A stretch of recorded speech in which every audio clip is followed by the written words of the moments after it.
돈을 버는 다양한 방법, 재테크 기사와 돈 되는 정보로 투자의 기준을 제시해주는 재테크 노하우 머니쇼 시작합니다. 간밤 뉴욕 증시 3대 지수가 혼조로 마감했는데 다우와 S&P 500 3거래일 연속 이어가던 하락세를 끊고 상승 전환했고요. 나스닥은 약보합으로 거래를 마쳤죠. 네. 나스닥 같은 경우에 시작할 때 지수가 전일 대비 마이너스 1.6%, 네. 장중에는 마이너스 2.7%까지 낙폭이 커졌습니다만 이걸 말아 올려서 어쨌거나 마이너스 0.14 약보합으로 마감했습니다. 다우와 S&P 500은 올랐는데요. 월말이자 또 분기말이었던 그 효과가 어느 정도 작용한 것 같습니다. 자, 현지 시간으로 4월 2일 트럼프 행정부가 상호 관세를 발표할 예정입니다.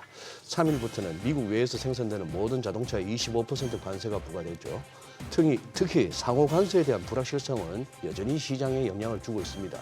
대형 기술주들이 전반적으로 약세를 보이는 상황에서 애플과 알파벳 상승했고 대표 소비재 종목인 월마트 3% 넘게 올랐는데요. 업종별 상승률을 보더라도 필수 소비재가 이런 상황에서는 또 이렇게 잘 버텨주고 있습니다. 자, 시장이 혼란한 상황에서도 국제 금값은 또 한 번 최고치를 경신했습니다. 불확실성이 여전한 상황에서 모험보다는 안전을 택하는 그런 양상입니다. 네, 어제 국내 증시 양시장 모두 3%대 하락세를 나타냈습니다. 코스피 2,500선을 내줬고요. 코스닥도 670선에서 거래가 마감이 됐습니다. 외국인의 매도 규모가 굉장히 거센 모습이었고 미국의 상호 관세도 경기 침체 우려를 비롯해서 증시를 둘러싼 여건들이 녹록지 않은 상황에서 시장이 계속해서 변동성이 높아지고 하방 압력이 컸던 것 같습니다. 업종별로 봤을 때는 시가총액 상위 종목들 많이 부진한 모습이었고 반도체, 2차 전지 또 자동차 업종 대다수가 부진했고요.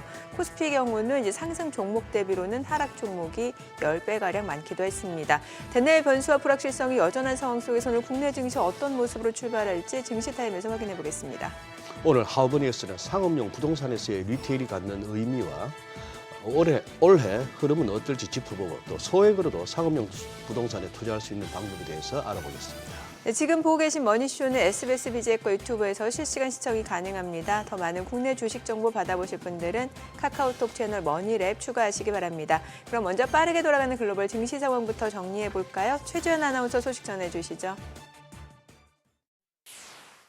굿모닝 마켓입니다. 상호관세 부과 날짜가 이틀 앞으로 다가온 가운데 뉴욕 증시가 오늘 크게 출렁였습니다.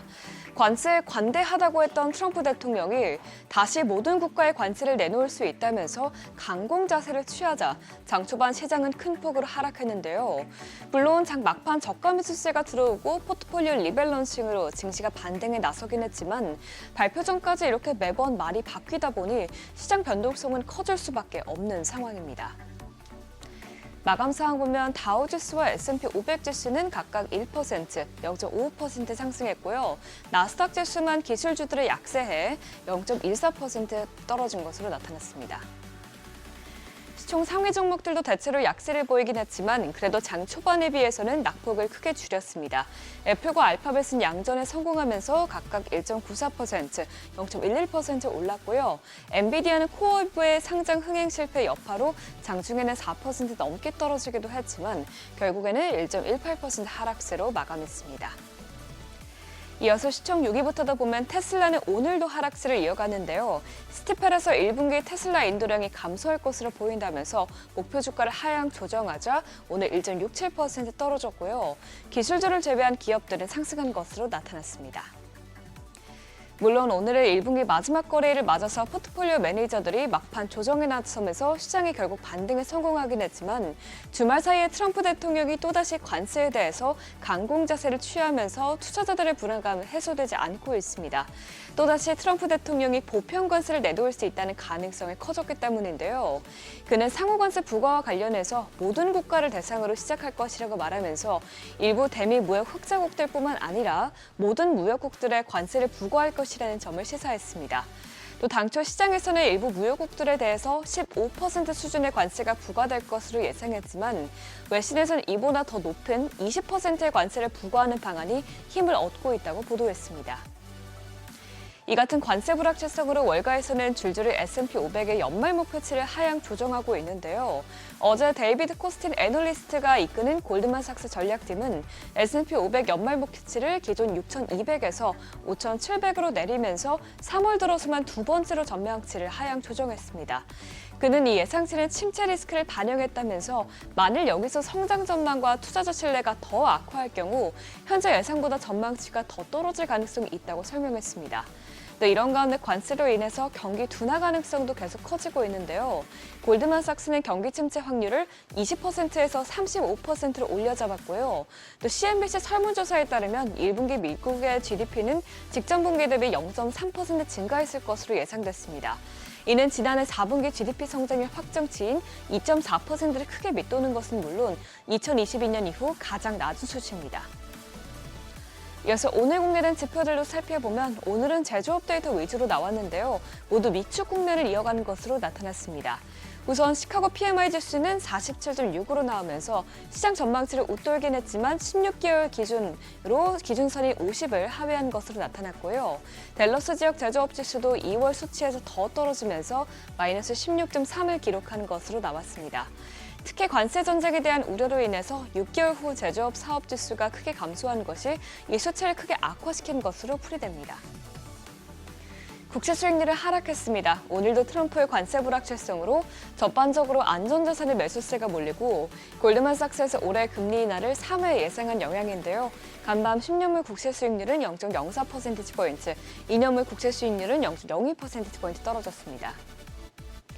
국제유가는 급등했습니다. WTI와 브렌트유는 각각 3.06%, 1.51% 올랐는데 트럼프 대통령이 러시아가 우크라이나와 휴전에 합의하지 않을 경우 러시아산 원유에 2차 관세를 매길 것이라고 경고한 가운데 실제로 관세를 부과하게 되면 원유 공급이 빠듯해질 것으로 예상되기 때문입니다.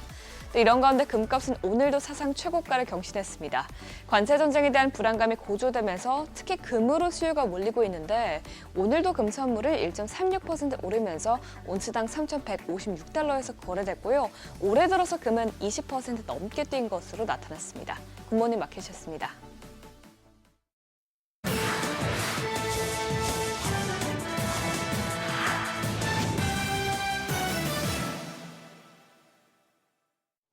외신이 주목한 주요 이슈들 짚어보겠습니다. 먼저 CNBC입니다.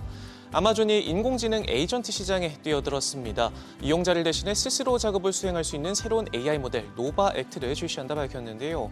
웹에서 물건을 구매하고 식당을 예약하거나 양식을 작성하는 등의 작업을 스스로 처리하는 인공지능입니다. 아마존이 최근 설립한 범용 인공지능 연구소에서 처음 개발한 모델로 최근 업그레이드된 AI 음성 비서 알렉사 플러스에도 탑재될 예정이고요. 사측은 스크린에 표시된 텍스트를 인식하고 상호작용하는 능력을 측정하는 테스트에서 자사의 노바 액트가 오픈 AI와 엔스로픽의 모델을 능가한다며 치열한 경쟁을 예고했습니다. 블룸버그는 프랑스에서 과징금 폭탄을 맞은 애플 소식에 주목했습니다. 앱스토어에서 시장 지배적 지위를 남용했다는 이유로 1억 5천만 유로, 우리 돈 2천억 원이 넘는 과징금을 부과받았는데요. 당국은 애플이 4년 전 도입한 개인정보 보호 기능이 공정경쟁법을 위반했다 판단했는데 프랑스뿐만 아니라 독일과 이탈리아, 폴란드 당국 등도 유사한 내용으로 조사하고 있습니다. 애플은 성명을 내고 해당 기능은 모든 개발자에게 일관되게 적용되고 전 세계 소비자 데이터 보호 당국의 강력한 지지를 받고 있다며 실망스럽다는 반응을 보였습니다. 월스트리트저널은 인공지능 시장을 인공위성 시장을 놓고 맞붙은 애플과 머스크 소식 전했습니다. 애플은 휴대전화 사각지대를 없애기 위해 위성 기반 통신에 막대한 자금을 쏟아붓고 있는데 지난해에만 10억 달러 이상을 투자했습니다. 머스크의 우주기업 스페이스X는 이보다 한참이나 앞서 스타링크를 통해 550개 이상의 위성을 쏘아 올렸는데 저널은 양측이 제한된 주파수 범위를 놓고 경쟁을 벌이면서 애플의 투자가 머스크의 분노를 샀다 전했습니다. 그러면서 스페이스X가 애플의 서비스 확대 제동을 걸기 위해 미국 당국을 압박하기도 했다 덧붙였는데요. 양측은 오래전 무인 자율주행차 개발 인재를 두고 각축을 벌이기도 했고 애플의 앱스토어 의 불만을 가진 머스크가 직접 스마트폰을 만들겠다 나서는 등 날을 세워왔습니다. CBS는 머스크의 입에 주목했습니다. 테슬라 주가가 반토막이 난 것에 대해 자신의 탓이다 인정했는데요. 트럼프 행정부의 정부 효율부를 이끌면서 많은 대가를 치러야 했는데 이를 반대하는 이들이 테슬라 매장과 차량 등을 공격하며 자신과 회사에 엄청난 압박을 주고 있다 이유를 설명했습니다. 그러면서도 장기적으로 테슬라 주식이 잘 될 것이라며 아마도 지금이 매수 기회일 것이다 덧붙였습니다. 이런 가운데 머스크에 대한 반감은 날로 커지고 있습니다. 미국에서만 200개가 넘는 테슬라 매장에서 머스크에 반대하는 시위가 열렸고 호주와 뉴질랜드, 독일, 프랑스 등 미국 외 지역 곳곳에서도 시위가 있더라고요. 밤사이 이탈리아 수도 로마 외곽에 있는 테슬라 매장에서는 화재가 발생해 17대 차량이 불타기도 했는데 이번 화재 역시 고의적 방화 가능성이 거론되고 있습니다.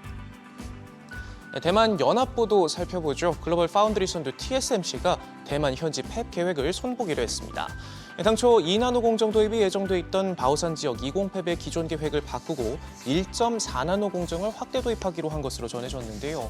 이에 따라 2나노 공장 2곳과 1.4나노 공장 2곳이 함께 가동될 예정입니다. 신문은 또 TSMC가 향후 대만에 3천억 달러 이상을 투자할 계획이라고 덧붙이면서 이번 계획이 지정학적 변동에 대응하기 위한 조치라고 설명했는데요. TSMC는 이미 올해 대만 북부 신주과학단지 바오산 제2공장에 1.4나노 시험 생산 라인을 설치한다는 계획을 내놓는 등 선두 굳히기에 여념없습니다. 마지막으로 로이터 통신은 중국 기술 굴기 중심에 있는 화웨이 소식 눈여겨봤습니다. 지난해 우리 돈 175조 원에 달하는 역대 두 번째 규모의 매출을 올린 가운데 매출의 5분의 1이 넘는 금액을 연구개발에 쏟아부은 것으로 나타났습니다. 같은 기간 순이익이 전년 대비 28% 줄어든 13조 원으로 집계됐는데 사측은 연구개발비를 대거 늘린 영향이라고 설명했습니다. 매년 관심을 모으는 화웨이의 R&D 재투자액은 해당 기간 36조 원으로 전년 대비 10% 가까이 늘어나며 역대 최대를 기록했는데요. 최근 10년간 누적된 투자액만 우리 돈 250조 원이 넘습니다. 사측은 장기적인 경쟁력 강화를 위해 투자의 우선순위를 두겠다는 전략을 고수하면서 매출 역시도 전 사업부가 고루 성장하고 있는데 특히 집중하고 있는 전기차 사업 관련 매출은 1년 새 500% 가까이 뛰면서 사상 처음으로 흑자 전환하는 등 본격적으로 성과를 내고 있습니다. 지금까지 글로벌 비즈였습니다. 어제장에서 이슈가 있었던 업종 살펴보는 기업 이슈 시간입니다. 1년 5개월 만에 공매도가 재개된 첫날, 우리 증시가 3% 급락했습니다. 미국의 관세 불확실성에 따른 경기 침체 우려에다 외국인의 거센 매도세가 주가를 끌어내렸는데요. 그러면서 공매도 세력의 타깃이었던 2차 전지주가 직격탄을 맞았습니다. 최근 수익성 둔화 우려가 커진 데다 공매도 금지 기간 동안 주가 상승폭이 컸던 만큼 단기 하락 압력이 가중된 것으로 풀이됩니다. 또한 그간 공매도 재개를 앞두고 업계에선 대차 잔액이 크게 증가한 종목에 주목해왔는데요. 공매도 주문은 사전 차입이 필수인 만큼 대차 잔액은 대부분 공매도 대기 물량으로 간주되기 때문입니다. 이에 어제 대차 금액이 큰 에코프로와 포스코 퓨처엠 등의 주가 하락이 두드러지면서 관련주가 약세 보였습니다. 마감 상황 보면 에코프로가 12.59%, 성우 11.68%, 한빛레이저도 10.25% 약세 보였고 에코프로머티와 엔캠 모두 9% 넘게 하락으로 마감했습니다. 반도체주도 연이어 하락세 보였습니다. 상호관세 부과일이 임박한 가운데 트럼프 대통령이 미국으로 들어오는 반도체에 최소 25%의 관세를 부과하겠다고 예고하면서 투자 심리가 계속 위축된 상태죠. 또 지난 금요일 뉴욕 증시에서 나스닥 지수가 급락한 것도 반도체주의 악재로 작용했습니다. 미국의 소비자 심리 지수가 악화하고 기대 인플레이션도 무섭게 오르면서 스태그플레이션에 대한 우려가 커진 상황인데요. 이에 엔비디아를 포함한 반도체주가 크게 빠지면서 필라델피아 반도체 지수도 3% 가까이 급락했습니다. 여기에 더해 우리나라 한미 반도체 실적이 예상치를 하회하고 경쟁사까지 등장하면서 반도체주 전반에 먹구름이 꼈습니다. 관련주 살펴보면 IST 13.1%, 한미 반도체 11% 가까이 하락했고요. 네오셈도 8% 넘게 빠졌고 테크윈과 PSK홀딩스도 모두 8% 가까이 하락으로 마감했습니다. 산불은 진화됐지만 산불로 인한 피해는 지속되고 있습니다. 이번 산불은 인명과 재산 피해가 모두 역대 최대였는데요. 주택 및 농업시설물 6,400곳 이상이 불에 타서 수천 명의 이재민이 발생한 상태죠. 이에 정부는 주거 지원이 시급하다는 판단하에 대책 마련에 나섰습니다. 현재 이재민들은 주로 대피시설에 머물고 있지만 농사철인 터라 대피시설인 체육관에서 먼 거리에 있는 생활터전까지 농사를 지으러 갔다가 다시 돌아오는 불편을 겪어야 하는데요. 이에 이철우 경북도지사는 무상으로 지원받은 모듈러 주택 100동을 우선 설치해 제공할 예정이며 추후 이를 확대해서 이재민들이 집을 지을 때까지 1년 정도 생활할 수 있게 할 계획입니다. 이 같은 이유로 모듈러 주택 관련주는 산불 발생 이후 상승했었는데요. 그간 급등에 따른 차익 실현 매물이 나오면서 어제 약세 보였습니다. 마감 상황 보면 금감공업 13% 가까이 빠졌고 SY도 12% 가까이 하락했고요. 덕신 EPC 6%, 한신공경과 포스코홀딩스 모두 5% 가까이 하락으로 마감했습니다. 반면 파란불 속에서 힘겹게 상승불을 킨 업종도 있습니다. 바로 광고주인데요. 온라인 광고 대행 사업을 진행하는 와이즈버즈가 틱톡의 마케팅 파트너스에 선정됐다는 소식이 호재로 작용했습니다. 마케팅 파트너스는 틱톡이 공식적으로 인정하는 글로벌 파트너십인데 마케팅 에이전시 부문에서 한국 대행사가 선정된 건 이번이 최초입니다. 이에 따라 와이즈버즈는 온라인 광고에 대한 풍부한 경험과 노하우를 바탕으로 틱톡에 최적화된 광고 컨설팅을 제공할 예정인데요. 여기에 더해 트럼프 대통령이 틱톡 매각에 대해서 마감 시한인 오는 5일 전까지 협상이 타결될 거라고 밝힌 점도 주가에 긍정적인 영향을 미쳤습니다. 마감 상황 보면 호재 있었던 와이즈버즈 25% 가까이 올랐고요. 모비데이즈 12.32%, 차이 커뮤니케이션도 6.73% 강세 보였고 FSN과 EM넷 모두 2% 가까이 상승으로 마감했습니다. 지금까지 어제장 이슈 전해드렸습니다.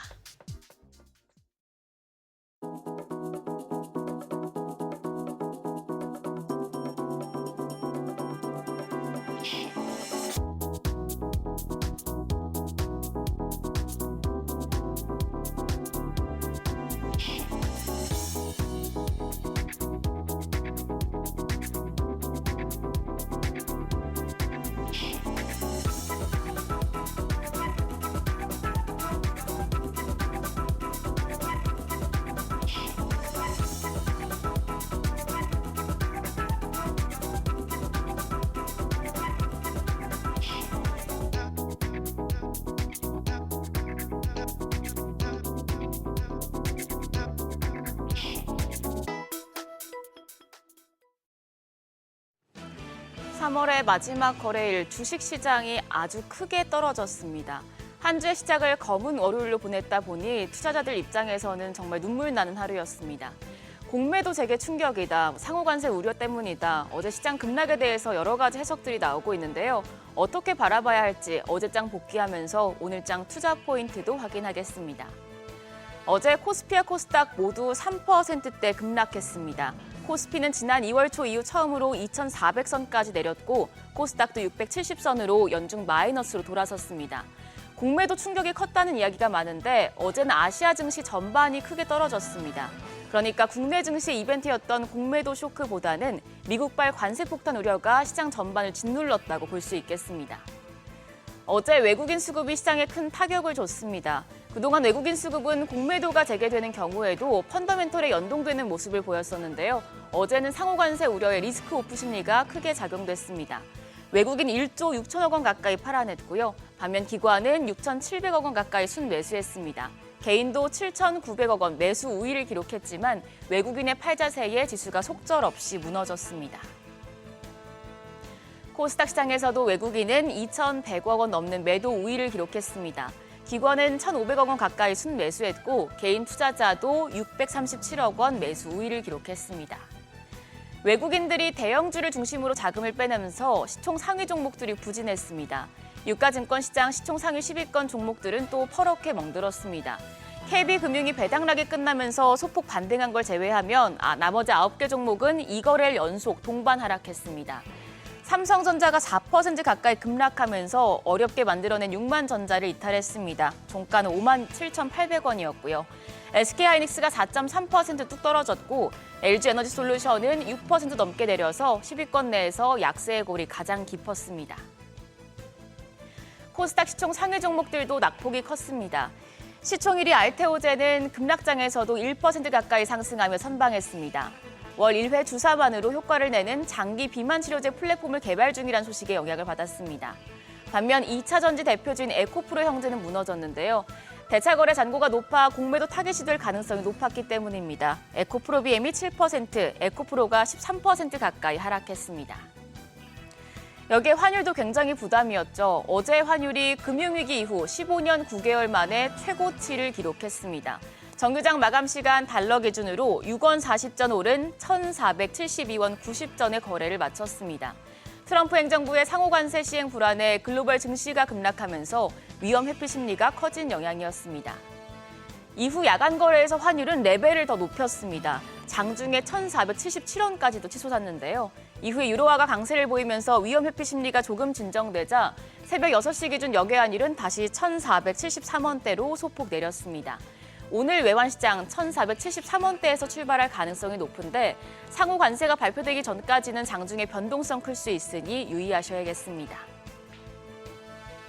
시장 급락에 잠 못 이룬 투자자분들 많을 것 같습니다. 증권가에서 이번 하락을 어떻게 받아들이고 대응해야 할지 코멘트들을 내놨는데요. 몇 가지 정리했습니다. 우선 NH투자증권은 트럼프의 관세 리스크로 매월 주가 하락 이벤트가 반복되고 있는데 여기에 적응할 필요가 있다고 조언했습니다. 오히려 눈여겨볼 건 밸류에이션 관점에서 부담이 낮아지고 있다는 점입니다. 현재 양 지수 급락으로 어제 기준으로 코스피 후행 PBR이 0.86배, 그리고 12월 선행 PER도 8.7배로 낮아졌는데요. 낮은 밸류에이션으로 주식시장의 매력도가 높아졌기 때문에 업종 중에서 과도하게 하락한 저성과 저밸류 업종, 내수주와 반도체에 대한 관심을 유지할 필요가 있다고 밝혔습니다. 논란이 되고 있는 공매도는 어떻게 봐야 될까요? IM증권은 공매도 재개로 인한 지수의 영향은 단기간에 그칠 것이라고 분석했습니다. 외국인 투자자가 공매도 재개로 무조건 숏만 치는 게 아니라 롱과 숏 포지션을 동시에 구축하고 있기 때문에 재개 직후에 숏 포지션을 다시 구축한 때가 지나면 지수 하락은 단기적일 것이란 전망이고요. 반면 시장 스타일에 미치는 영향은 장기적일 것이라고 내다봤습니다. KB증권은 이 시장 스타일에 미치는 영향을 조금 다르게 봤습니다.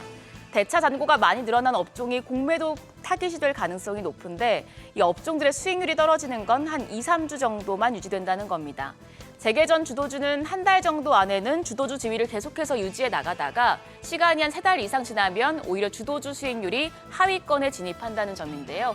KB증권은 지금 오른 주도주를 숏치는 전략은 지금보다는 적어도 1분기 실적 시즌이 끝난 이후가 적합하다고 제시했습니다. 관세에는 익숙해지고 공매도에 너무 걱정 말라는 증권사 분석이었습니다. 오늘 일정 보시죠. 오늘 우리나라 수출입 동향을 비롯해서 중국과 일본의 경제 지표, 그리고 밤에 나올 미국의 경제 지표까지 체크하셔야겠고요. 현지 시간 1일부터 알츠하이머와 파킨스병 학회가 개최되니 관련주들에는 모멘텀이 될 수 있겠습니다. 한편 어제 시간 외 거래에서는 일부 자동차 부품 관련주가 강했습니다. 이재용 삼성전자 회장이 지난주 중국 출장을 마친 가운데 삼성 파운드리가 중국 전기차 회사에 차량용 반도체를 수주할 가능성이 커지자 모티브링크와 경창산업 등이 상승했습니다. 오늘장에서도 관련주들 좋은 흐름 이어갈지 지켜보시죠. 그럼 넥스트레이드 프리마켓 상황 체크하겠습니다. 어제부터 대체거래소 거래 종목이 796개로 확대됐는데요. 한국거래소 개장 전에 시장 흐름 조금 더 가늠해 볼 수 있게 됐죠. 오늘도 코스피와 코스닥 시총상위 5위권 종목들 거래가 확인하겠습니다. 오늘은 시장 분위기 좀 좋겠습니다. 코스피 시총 상위 5개 종목 모두 상승부를 켜냈습니다. 삼성전자가 1.38% 오름세로 거래가 58,600원, SK하이닉스가 1.42% 강세로 현재 거래가 193,400원입니다. LG에너지솔루션이 0.6% 오름세로 336,500원, 삼성바이오로직스가 1% 넘는 강세 보여주고 있습니다. 더불어 현대차까지도 1.27% 오름세로 199,700원으로 거래가 집계되고 있습니다. 코스닥 시총 상위 5위권 종목 역시도 일제히 상승하고 있습니다. 알테오진 추가적인 상승세 보여줍니다. 2% 가까이 상승하면서 현재 거래가는 36만 3천 원입니다. 에코프로비엠도 반등합니다. 0.83% 오름세로 9만 7천 원. HLB가 1.63% 오름세로 5만 6천 원대에 거래되고 있습니다. 에코프로 역시 방향을 바꿨습니다. 1%대 상승하며 5만 200원에 거래되고 있고요. 레인보우 로보틱스도 1% 가까이 올라갑니다. 거래가는 26만 6,500원으로 집계되고 있습니다. 여기까지 프리마켓 점검했습니다. 뉴욕 증시는 미국의 상호관세 발표를 앞두고 혼조세를 보였습니다. 우리 증시는 오늘까지도 경계감이 계속될 수 있겠는데요. 새벽에 트럼프 대통령이 북한 김정은 국무위원장에게 먼저 연락할 것이라고 밝힌 만큼 또 테마로 남북 경협 관련주 등이 부각될 수는 있겠습니다. 상황 지켜보시죠. 지금까지 어제장 오늘장이었습니다.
현재 시각 8시 26분입니다. 지금 보고 계신 머니쇼는 SBS 비즈 그리고 유튜브를 통해서 실시간 시청이 가능합니다. 특히 SBS 비즈 앱 다운로드 받으셔서 시청하시면 다양한 정보 확인해 보실 수 있고요. 더 다양한 주식 정보 원하시는 분들은 카카오톡 채널에서 머니를 검색하셔서 친구 추가하시면 됩니다. 자, 트럼프 대통령의 관세 정책 발표가 이제 눈앞에 다가왔습니다. 좀 전에 나온 소식 보니까 그 백악관 집무실에서 이제 기자들을 만나서 한 얘기가 이제 현재 시간으로 이제 내일 밤쯤이나 그 다음 날 이 상호 관세에 대해서 세부적인 내용을 공개할 건데 친절하게 예, 스스로를 친절하게 공개할 것이다. 친절하게 공개할 그러니까 것이다. 다른 나라들에 비해서 매우 친절할 것이다. 이렇게 얘기를 했어요. 병 주고 약 주는 것도 아니고. 무슨 의미죠? 친절하게 한다는 얘기가? 예, 그러니까 뭔가 좀 상호 관세가 국가에 따라서 조금 더 낮아질 수도 있다. 지금 그러니까 한 50분 전에 나온 내용이죠. 그러니까요. 예. 뭐 워낙 좋게 말하면 완급 조절이 좋고 예. 나쁘게 말하면 뭐 하루하루 말이 바뀌는 분이니까. 예. 그런데 혹시나 싶어서 한번 점검을 해보니까 네. 3월 한 달 동안에 주가가 제일 많이 빠진 나라는 덴마크네요. 여기는 그린란드 뺏길 것 같아서 그러나 한 19% 가까이 빠졌고 예. 필라델피아 반도체 지수가 10.4% 마이너스, 대만, 코스닥이 마이너스 9.56, 나스닥도 마이너스 8.2%, S&P 500 마이너스 5.75, 코스피 그래도 좀 덜 빠졌네요. 마이너스 2.04인데 야 3월 한 달 힘들었는데 어제 만약에 그런 식의 장중에 잡아 당기는 그런 흐름이 없었다면은 나스닥도 이게 아마 10% 두 자릿수 낙폭을 기록했지 않았을까 싶은데. 아니 어제 S&P 500도 보니까 한 마이너스 한 1.7%까지 빠졌다가 네. 0.6% 상승 전환한 거면 이게 변동폭으로 보면 엄청 큰 거잖아요. 그러니까요. 예. 요새는 이제 10시 반에 장이 좀 일찍 열리니까 썸머타임에 그렇죠. 예. 자기 전에 한번 시세만 보고 하다만 답답해졌는데 아침에 또 눈 떠서 보면 좀 눈 다르죠. 떠서 보니까 뭐지 싶어가지고. 맞아요. 저도 예. 걱정이 돼서 이렇게 딱 보다가 그냥 딱 끄고 잤는데. 근데 어제는 블랙먼데이도 블랙먼데이지만 그냥 블랙 가지고는 좀 멋한 진짜 시커먼 월요일이었어요. 그러게요. 뭐 하락한 종목이 예. 정말 한 10배가량 많았고. 그러니까 오늘은 지금 뭐 개장 전 흐름이나 야간 선물 봐서는 오늘은 그래도 4월 첫 거래는 또 뭐 반등으로 시작할 것 같은데 한번 또 기대됩니다. 만우절인데 아, 기분 좋은 거짓말을 좀 해주셨으면 좋을 것 같은데. 네. 그래요. 뭐 시장이 녹록지 않으니까 녹록지 자, 오늘 않아요? 이분과 함께 좀 변수들 짚어보도록 하겠습니다. 오늘 나도 투자자문의 이재규 본부장님 함께합니다. 어서 오세요. 어서 오세요. 안녕하세요. 본부장님. 예. 어제 우리 본부장님 우리 장부터 한번 얘기해 보죠. 어제 뭐 좀 그 정도는 좀 각오하셨나요? 저는 생각보다 너무 많이 빠져가지고. 네, 근데 어제 이제 우리나라 증시만 보면 생각보다 좀 많이 빠지는구나라는 생각이 들었는데 어제 그 일본 증시 같은 경우도 그러니까. 4%의 하락이 예, 나왔거든요. 예. 그래서 맞아요. 사실 어제가 굉장히 공교롭게도 공매도 재개라는 이슈가 이벤트가 좀 있으면서 우리 시장이 굉장히 많이 밀렸다라는 분석들이 있는데 어제 이제 아시아 증시가 전반적으로 많이 밀렸습니다. 네. 아무래도 상관세에 관련되어 있는 부분들이 시장에 더 많은 영향을 미치지 않았나라고 생각이 되고 있고요. 거기다가 물론 이제 공매도와 관련되어 있는 부분들 같은 경우도 시장의 낙폭을 좀 더 키우는 역할을 했다라고 생각을 하고 있는데 그래도 이제 새벽에 마감된 미증시가 어느 정도 반등력을 보여줬기 때문에 우리나라 시장 같은 경우도 여기서는 어느 정도 하방 경직을 보일 가능성은 있다라고 생각을 하고 있습니다. 예. 이 자리가 최저점이라고 볼 수는 없겠지만 저점 라인대인 것은 맞거든요. 그러니까 증시라는 것이 어쨌든 올라갔다가 눌림이 나왔다가 다시 한번 밀렸다가 이런 식으로 계속해서 움직임이 나오는데 우리가 좀 시차를 두고 본다라고 한다면 현재 우리나라 코스피가 PER 기준으로 9배 밑으로 좀 내려오고 9배 수준까지 지금 주가가 많이 밀려 있는 상황이거든요. 예. 그렇다라고 한다면 여기서부터는 그래도 우리가 굉장히 좀 안타까운 이야기지만 개인 투자자분들이 지금 현금이 거의 없겠죠. 네. 근데 현금이 만약에 있다라고 한다면 매수의 기회가 맞지 않을까. 그리고 이제 종목군들을 보유하고 계시다라고 한다면 이제 우리가 매수하는 것이 어렵다라고 한다면 보유의 관점으로 당분간은 좀 보시는 게 맞지 않을까. 저는 이렇게 좀 생각을 하고 있습니다. 그래서 어제 같은 경우는 공매도 재개와 그리고 상호관세에 관련되어 있는 부분들이 우리 시장에 굉장히 악영향을 미쳤다. 이렇게 좀 말씀드리고 싶고요. 굉장히 중요한 자리에서 밀렸기 때문에 그 하락분이 이번 주 중에 좀 복구가 돼야지만 추세 복귀가 좀 빠르게 될 수 있지 않을까라고 생각을 하고 있기 때문에 오늘부터 금요일까지가 굉장히 중요하지 않을까 이렇게 의견 드리도록 하겠습니다. 네.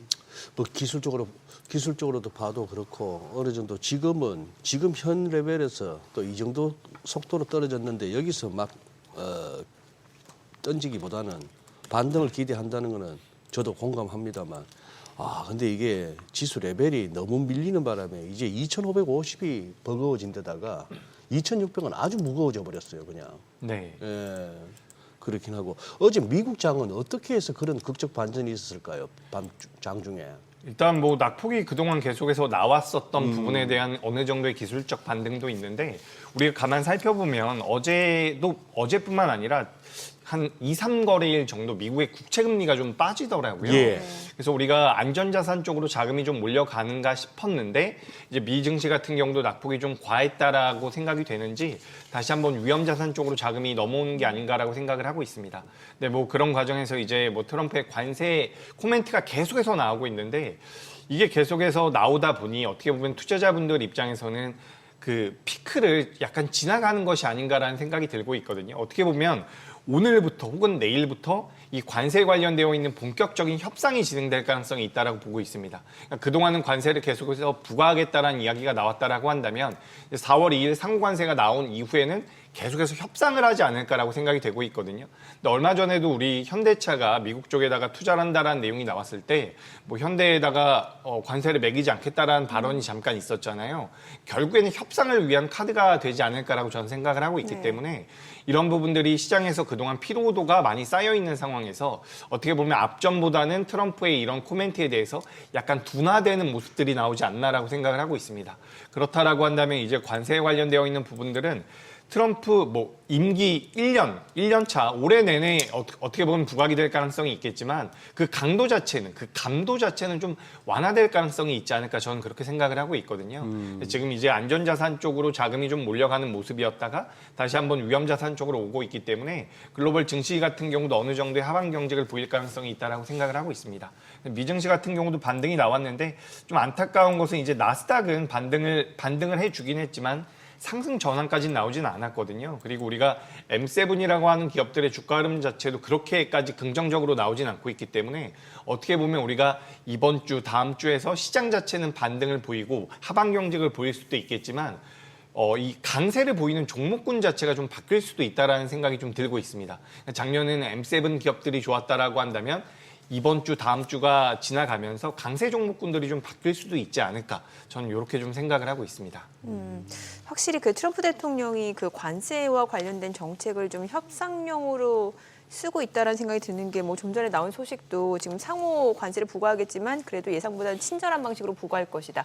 이게 결국에는 나 협상용으로 쓰겠다라는 거를 좀 넌지시 좀 신호를 주는 거고 네. 또 보니까 많은 국가들이 미국에 대한 관세를 철폐할 것이다. 자기는 그렇게 보고 있다. 이 얘기는 결국에 너희들이 어떻게 하는지에 따라서 나도 관세 상당히 친절하게 부과할 수 있다. 이런 얘기인 거잖아요. 네. 그러니까 결국에는 어떻게 보면 지금 시장에 대한 하방 압력도 좀 정점을 지나고 있다. 이렇게 좀 봐도 괜찮은 건지 궁금하거든요. 일단 그 이슈 자체는 네. 저는 어느 정도 정점을 지나고 있다라고 생각을 하고 있는데 시장의 이 지수단의 흐름은 아직까지 완전히 저점을 잡았다라고 보긴 좀 어렵습니다. 조금 더 가격 조정이 있을 수 있다. 그럴 수 있다라고 저는 생각을 하고 있는 게 사실 뭐 새벽에 마감된 미증시가 어느 정도 반등을 했죠. 네. 근데 우리가 지금 보면은 PC 같은 경우도 살짝 올라오는 모습이었고요. 심리 지표 같은 경우는 더 안 좋아지는 모습이거든요.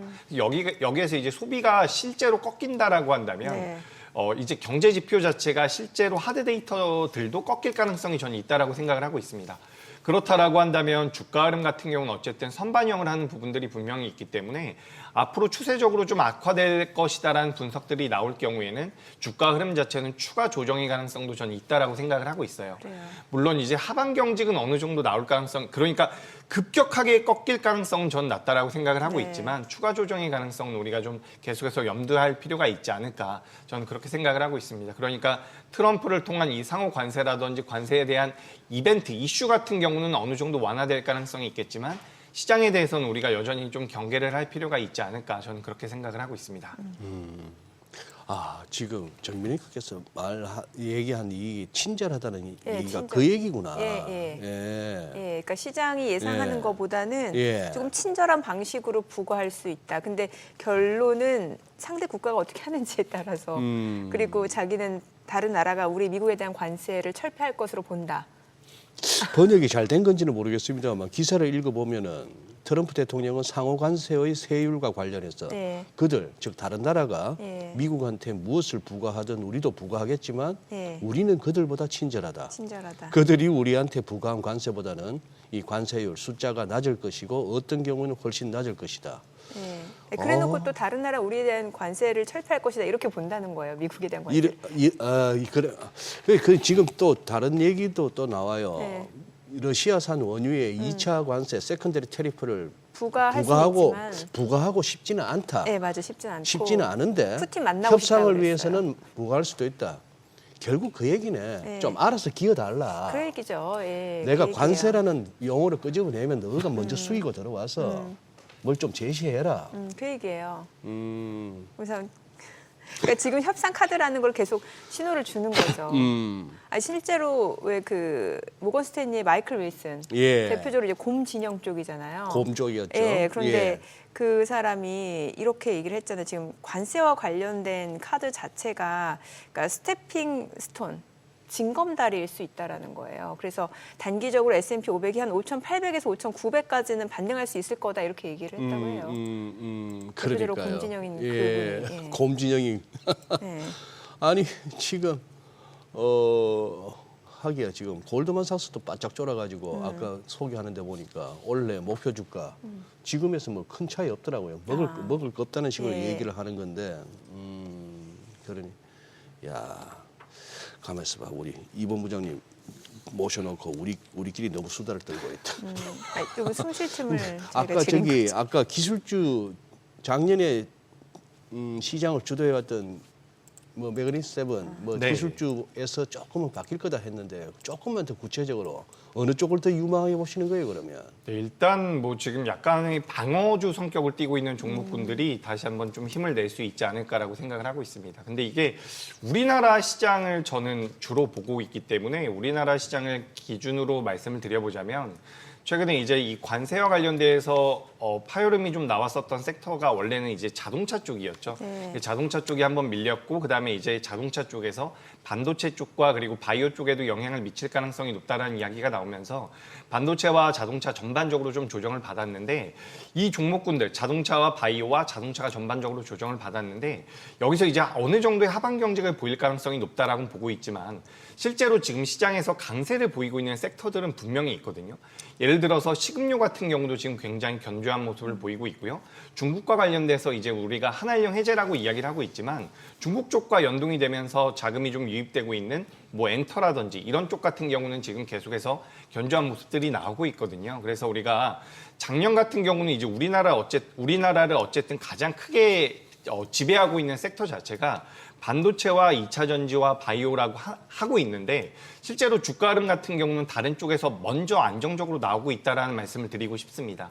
그래서 우리가 너무 관심도가 높게 책정이 되어 있는 섹터들보다는 오히려 좀 안정적으로 우상향을 만들어가고 있는 섹터들도 있기 때문에 우리가 너무 과거의 그런 영광이라든지 과거의 분석을 토대로 해서 그 종목군들만 보는 것보다는 오히려 새롭게 움직일 수 있는 종목군들을 계속해서 우리가 포착할 필요가 있지 않을까 이렇게 좀 말씀을 드리고 싶고요. 우리 시장에서 이제 삼양식품이 가장 견조한 모습들을 보이고 있었는데 최근에는 오리온이나 농심 같은 경우도 굉장히 안정적인 모습을 보이면서 우상향을 하고 있고요. 이마트 같은 경우도 정말 오랜만에 우상향을 만들어주고 있거든요. 네. 그래서 우리가 이런 시장의 흐름을 좀 변하고 있다는 것을 저는 어느 정도 캐치할 필요가 있지 않을까 저는 이렇게 의견 드려보도록 하겠습니다. 지금 국내 증시 쪽에서 말씀 주셨는데 사실 최근에 보면 뭐 조선주라든지 아니면은 방산주들 흐름 좋았고 특히 방산주 같은 경우는 이제 뭐 트럼프 대통령 때문에 자주국방 필요성이 대두되면서 유럽 쪽에서 뭐 독일의 뭐 라인메탈 이런 거 맞물려가지고 국내 쪽에서도 방산주도 흐름 좋았잖아요. 어때요? 앞으로는 어떨까요? 그러니까 조선과 방산 예. 같은 경우가 어떻게 보면 굉장히 특징적인 섹터라고 볼 수가 있는 게 우리가 사실 공매도 재개가 되면 방산 쪽과 조선 쪽이 많이 타겟팅이 될 가능성이 높다라는 분석들이 있었거든요. 네네. 근데 우리가 어제 우리나라 시장의 흐름을 놓고 본다면 실제로 이제 주가가 많이 올라왔었던 기업들 중에서 그러니까 공매도에 타겟팅이 될 수 있다라고 이야기가 됐었던 조선과 방산 같은 경우는 상대적으로 견조했습니다. 그리고 이제 바이오 같은 경우도 우리가 타겟팅이 될 수 있다라는 이야기가 많이 나왔는데 어제 같은 경우 이제 알테오젠 같은 경우는 또 올라와주는 모습이 나왔거든요. 그러니까 우리가 어제 같은 경우 그 공매도의 여파로 인해서 밀렸다라고 제가 단언할 수는 없지만 2차 전지 같은 경우는 굉장히 많이 하락을 했죠. 네. 근데 이 종목군들의 특징을 본다라고 한다면 결국에는 전 업황이라고 생각을 하고 있어요. 그러니까 공매도가 주가가 많이 올라왔기 때문에 공매도를 친다라기보다는 업황 자체가 아직까지 개선이 되지 않는 쪽에 대한 공매도가 진행될 가능성이 높다. 그런 관점에서 본다라고 한다면 지금 조선과 방산 같은 경우는 업황 자체가 아직까지 양호한 부분들이 있죠. 수주 잔고도 여전히 견조하게 나오고 있는 부분들이라서 생각보다는 공매도 쪽에 대해서 좀 자유롭지 않나라고 생각이 되고 있습니다. 조선 쪽 같은 경우는 우리가 작년과 비교해 봤을 때 수주 잔고가 올해 1월 달과 2월 달에 굉장히 많이 줄어들었다라고 이야기가 되고 있거든요. 수치 자체가 굉장히 많이 줄어들었는데 이 수치가 줄어든 부분이 관망세가 굉장히 많았다라고 이야기가 되고 있어요. 트럼프란 인물 때문에 관망이 지속이 됐고 이 관망이 어느 정도 이어지다가 오히려 중후반기가 된다라고 한다면 수주 물량이 늘어날 것이다라는 분석들이 나오고 있기 때문에 전 조선주들 같은 경우는 이번에는 저는 긍정적으로 볼 필요가 있다라고 생각을 하고 있습니다. 의외로 조정을 좀 받았어요, 이미. 지난 한 달 동안 조정을 좀 받은 상태였고 공매도가 재개된 어제 같은 경우는 오히려 일부 기업들 같은 경우는 반등이 나왔거든요. 그래서 이런 부분에서 추가 반등에 대한 기대감을 좀 가져볼 수도 있지 않을까라고 말씀드리고 싶고요. 결국에는 공매도라는 것도 업황이 너무 좋은 섹터에 대해서는 공략하기가 좀 어려운 것을 어제 좀 보여주지 않았나라고 생각을 하고 있습니다. 조선과 방산 전반적으로 저는 긍정적인 의견을 좀 드리고 싶습니다. 예. 그런데 지금 여기서 진짜 우리가 한번 단기 반등은 지금 분명하다기보다도 어느 정도 충분히 기대해 볼 만한 시점이자 레벨이고 그동안 빠진 폭으로 보나. 근데 이제 여기서 한번 고민해야 될 게 미국이나 우리나 뭐 유럽도 요즘 그렇고 한데 이게 여기서 이제 반등은 나올 타이밍은 맞는데 진짜 여기서 더 저점이 더 낮아지지는 않아야 되는데 말이죠. 그 부분을 우리가 지금 모른단 말입니다. 여기서 이제 조금 이렇게 기술적으로만 보자면 아직도 유럽은 이제 시작 같고 좀 조정 제대로 받아야 될 것 같고 우리도 지금 여기서 한번 바닥을 한번 만들려면은 조금 저점 더 낮추면서 기술적으로 이른바 매수 다이버전스 만들고 하는 게 좀 보여야 될 것 같고 거래량도 좀 터져주고 이런 게 있어야 될 것 같은데 그 부분이 좀 그거 같긴 합니다만 이게 이제 트레이딩 관점에서는 한번 지금은 매수로 롱으로 한번 대응해 볼 만한 시점입니다만 이게 아닌 게 아니라 그것도 현금 있어야 가능한 얘기고 그렇죠. 네. 꽉 묶여 있으면은 주식에 꽉 묶여 있으면 그냥 회복되기를 기다릴 수밖에 없다는 또 그런 것도 있고 이게 보니 2차 전지 쪽은 아직도 많은 분들이 손을 못 쏘고 계시더라고요. 네. 참 2차 전지 너무 어렵죠. 어렵죠. 예. 그래도 어제 사실 우리 방산하고 조선은 진짜 낙폭이 그 와중에도 적었고 아니면 일부는 또 오르기도 했습니다. 네, 맞습니다. 결국에는 공매도에 대한 우려감이 굉장히 많았지만 업황에 대한 분석들이 여전히 필요하지 않나라고 생각이 되고 있어요. 예. 우리가 2025년도 들어서 계속해서 이야기했었던 부분들이 트레이딩 관점으로 시장을 볼 필요가 있다. 그리고 강세 종목들이 계속해서 추세를 이어가는 경우가 많다라는 분석들이 있었는데 제 생각에는 이번 주 우리나라 시장이 주 후반에 어떻게 마무리가 될지 봐야겠지만 네. 이번 주 후반까지 우리나라 시장이 어느 정도의 하방 경직을 보여준다라고 한다면 네. 시장의 분위기가 좀 바뀔 수 있다라고 제가 보고 있는 게 예. 강세 종목군들이 계속해서 가는 시장이 아니라 오히려 강세 종목군들을 우리가 짧게 트레이딩 관점으로 보는 게 아니라 어떻게 보면 지금부터는 좀 우리가 호흡을 길게 볼 필요가 있다라는 생각이 들거든요. 그러니까 우리가 1월 달과 2월 달에는 강세 종목군들이 좀 더 탄력적인 모습을 보여서 그런 종목에 대한 트레이딩 관점으로 접근을 했다라고 한다면 지금부터는 오히려 3개월, 6개월 단위로 좀 투자 텀 자체를 좀 길게 볼 필요가 있다라고 생각이 듭니다. 그러니까 시장이 어쨌든 굉장히 불안정한 상황에서 낙폭이 많이 나왔죠. 낙폭이 많이 나왔다라는 것은 여기가 지금 당장은 아니라고 하더라도 저점 라인대라고 우리가 볼 수가 있는 부분인데 여기서 저점을 찍고서 우리가 한 달, 두 달, 3개월, 4개월 정도 반등이 이어진다라고 한다면 이 투자 기간 자체를 좀 길게 잡고 볼 필요가 있다고 저는 보고 있는 거거든요. 그렇기 때문에 뭐 시장에 대해서는 저는 부담스러운 부분들도 분명히 있지만 업황에 대한 개선이 분명히 이루어진다라고 한다면 전 우리 시장 같은 경우는 지금은 그래도 매수의 기회가 될 수 있다라고 생각을 하고 있습니다. 우리가 시간이 지나서 우리나라 코스피가 2,600, 2,700까지 올라왔을 때 그때 이제 좋은 이야기들이 많이 나올 거예요. 우리나라 시장이 굉장히 좋다라는 이야기가 나올 텐데 당장에 우리가 뭐 이슈에 대해서 이야기를 하고 있는 부분들도 분명히 있지만 실제 매매를 한다라는 입장에서는 지금 현재 레벨단 같은 경우는 저는 보유 내지는 매수가 맞다라고 생각을 하고 있거든요. 물론 시장이 너무 급격하게 밀리고 있는 부분들이 부담이 되긴 하지만 시간이 지나 보면 이 자리가 매수 자리였다라는 생각이 들 가능성이 전 높다라고 생각을 하고 있습니다. 아니 지금 보니까 공매도 거래가 중단된 종목이 있네요. SK하이닉스, 뭐 롯데쇼핑, SKC, 한샘, 롯데주주, DIC, 뭐 코스닥 쪽에서는 뭐 HLB제약, 제주 뭐 이런 종목이 공매도 거래가 금지됐다라는 거는 뭐예요? 이게 낙폭이 워낙 어제 커서 그런 거예요? 공매도가 네. 비정상적으로 급증했다. 이런 명분을 가지고 지금 공매도 금지 이야기가 나오고 일부 있는 종목에 거거든요. 대해서 아니 근데 어제 재개된 지 하루 만에 갑자기 공매도가 어쨌든 좀 많이 나왔다. 거래 대금과 비교해봤을 때 공매도가 많이 나왔기 때문에 공매도 금지 이야기가 나오고 있는데 요 기업들이 일부 일부 종목이요. 네, 일부 종목에 지금 한해서 나온 게 SK하이닉스가 해당이 되고 아니 뭘 그렇게 일일이 종목 하나하나까지 뭐 요거는 되고 요거는 안 되고 꼭 그래야 됩니까? 그리고 당국에서. 이제 오늘 이제 금지인데 일부 종목에 대해서 이게 만약에 5% 이상 하락하면은 그 공매도 금지 기간이 또 연장된대요. 네, 맞아요. 지금 코스피 14종목, 코스닥은 29종목이 공매도 금지 요 이야기가 나오고 있는데 낙폭이 오늘도 나온다라고 한다면 뭐 추가 연장까지도 지금 이야기가 되고 있는 것으로 알고 있습니다. 아니 진짜 제발 좀 그냥 이렇게 월급들 받아가시라고 그냥 네. 뭘 굳이 쪼물딱쪼물딱거리다가 진짜 걸그부스러미 뭘 이거는 공매도 비중이 너무 높아서 안 돼. 뭐 안 돼. 아, 참.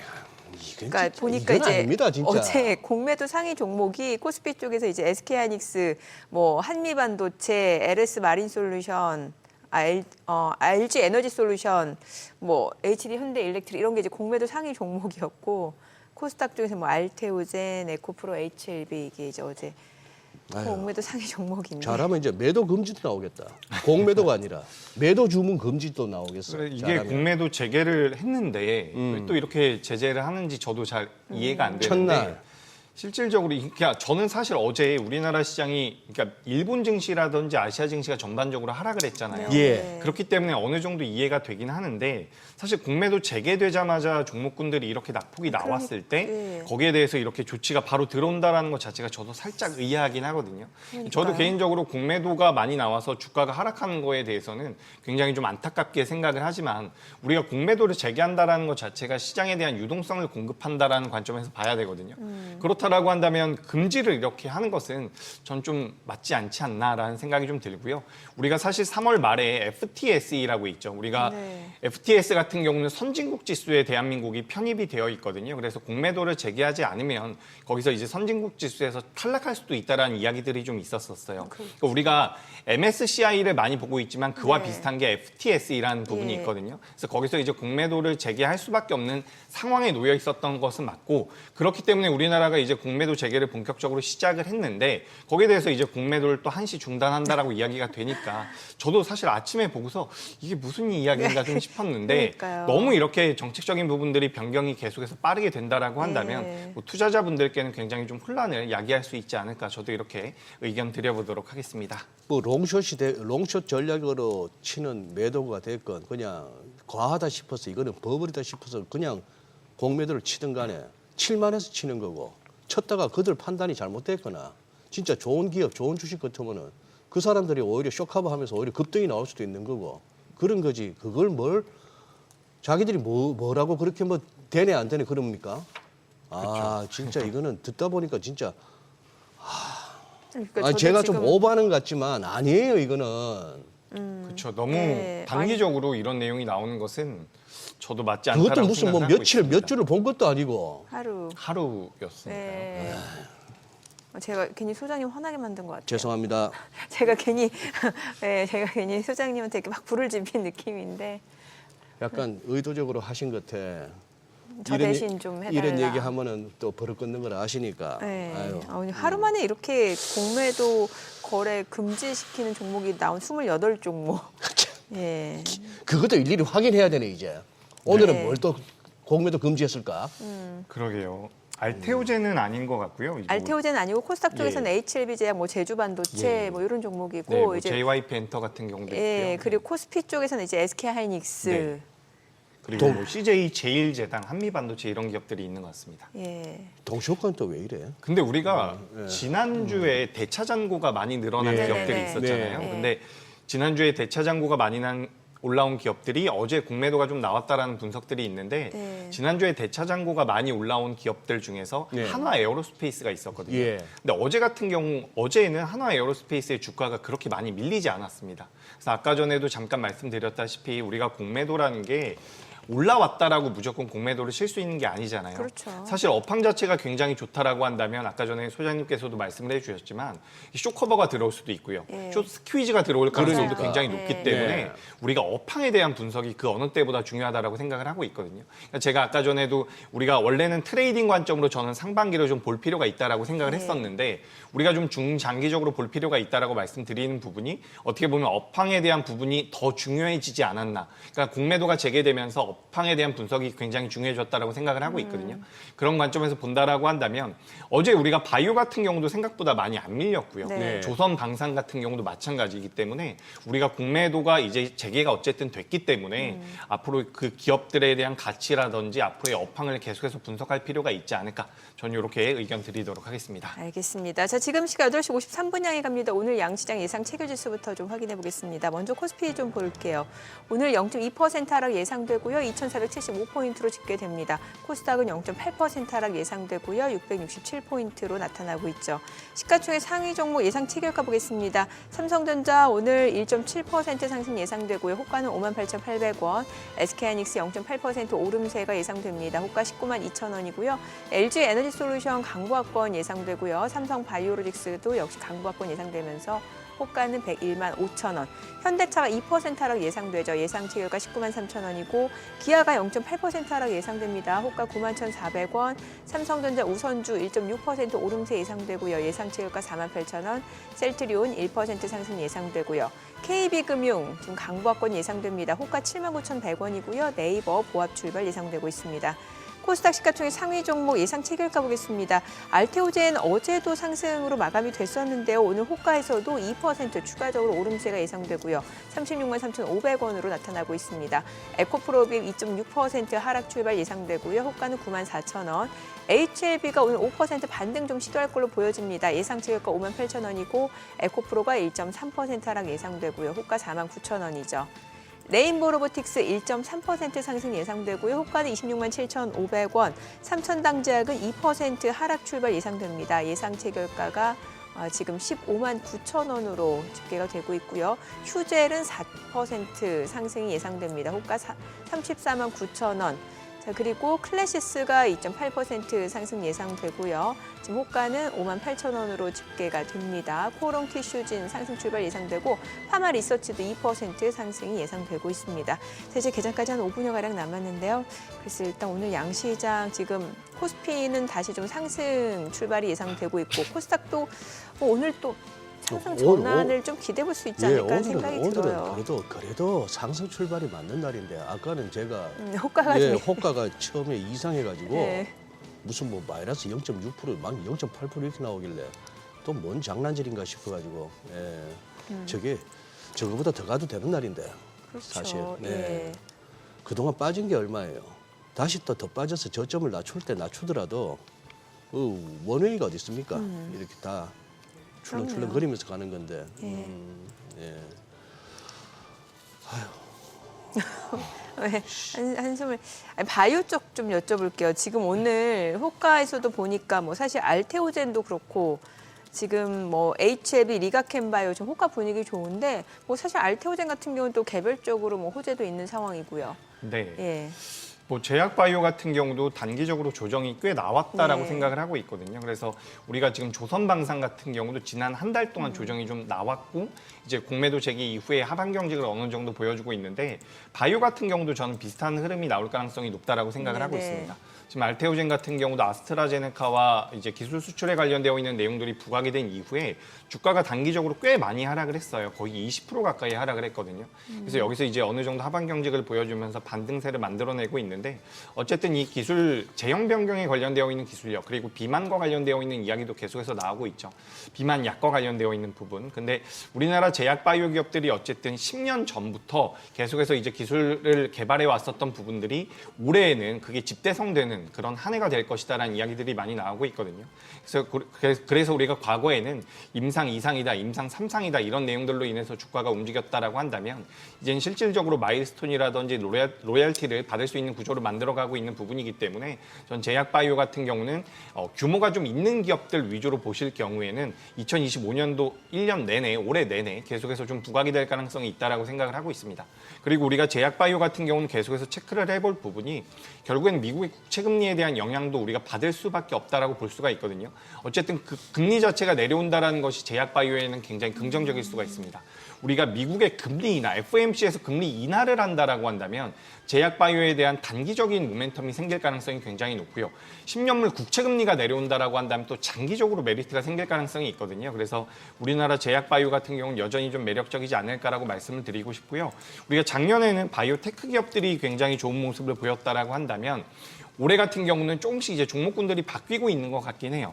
우리가 뭐 파미셀 같은 경우는 반도체와도 좀 어느 정도 엮여 있는 부분이라서 뭐 우리가 온전히 제약 바이오로만 보기 어려울 수도 있지만 우리가 첨생법과 관련되어 있는 종목군들 중에서 줄기세포 관련주들 굉장히 좋은 모습들을 최근에 보여왔죠. 화면에 보시면 이제 네이처셀도 나오고 있는 부분인데 줄기세포와 관련되어 있는 종목군들도 변동성이 잘 나오고 있고요.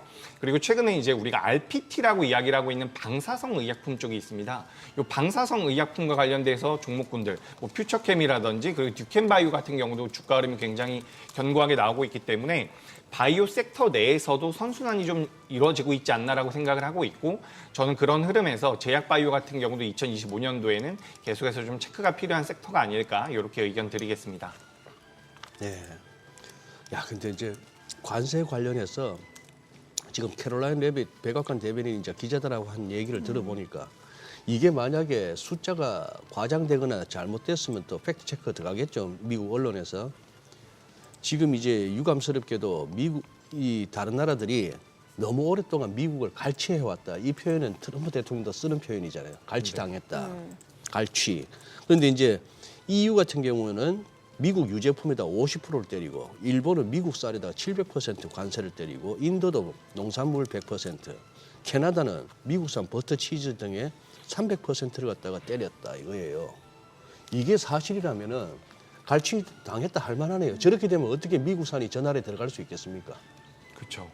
그렇다면은 그래서 우리도 너희들 때리는 만큼 때리겠다가 상호관세인 것이고 지금 상호관세이 아니면 모든 나라에 똑같이 일괄되게 10% 20% 정도가 되는 뭐 보편관세냐 이걸 갖다가 이제 디테일한 부분이 이제 오늘 내일 중에 발표된다는 거 아니에요. 그렇죠.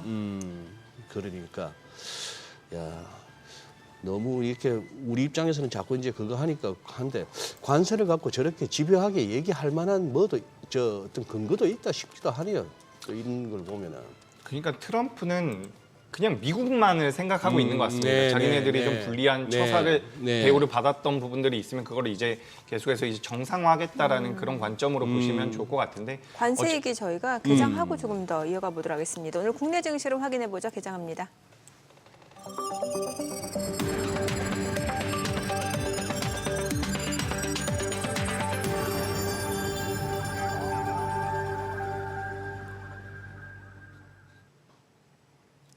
네, 4월 1일 화요일 4월 첫 거래 국내 증시 개장했습니다. 간밤 뉴욕 증시 S&P 500 상승 전환했습니다만 분기별로 봤을 때는 2년 내 최악의 분기였다라는 평가가 나오고 있습니다.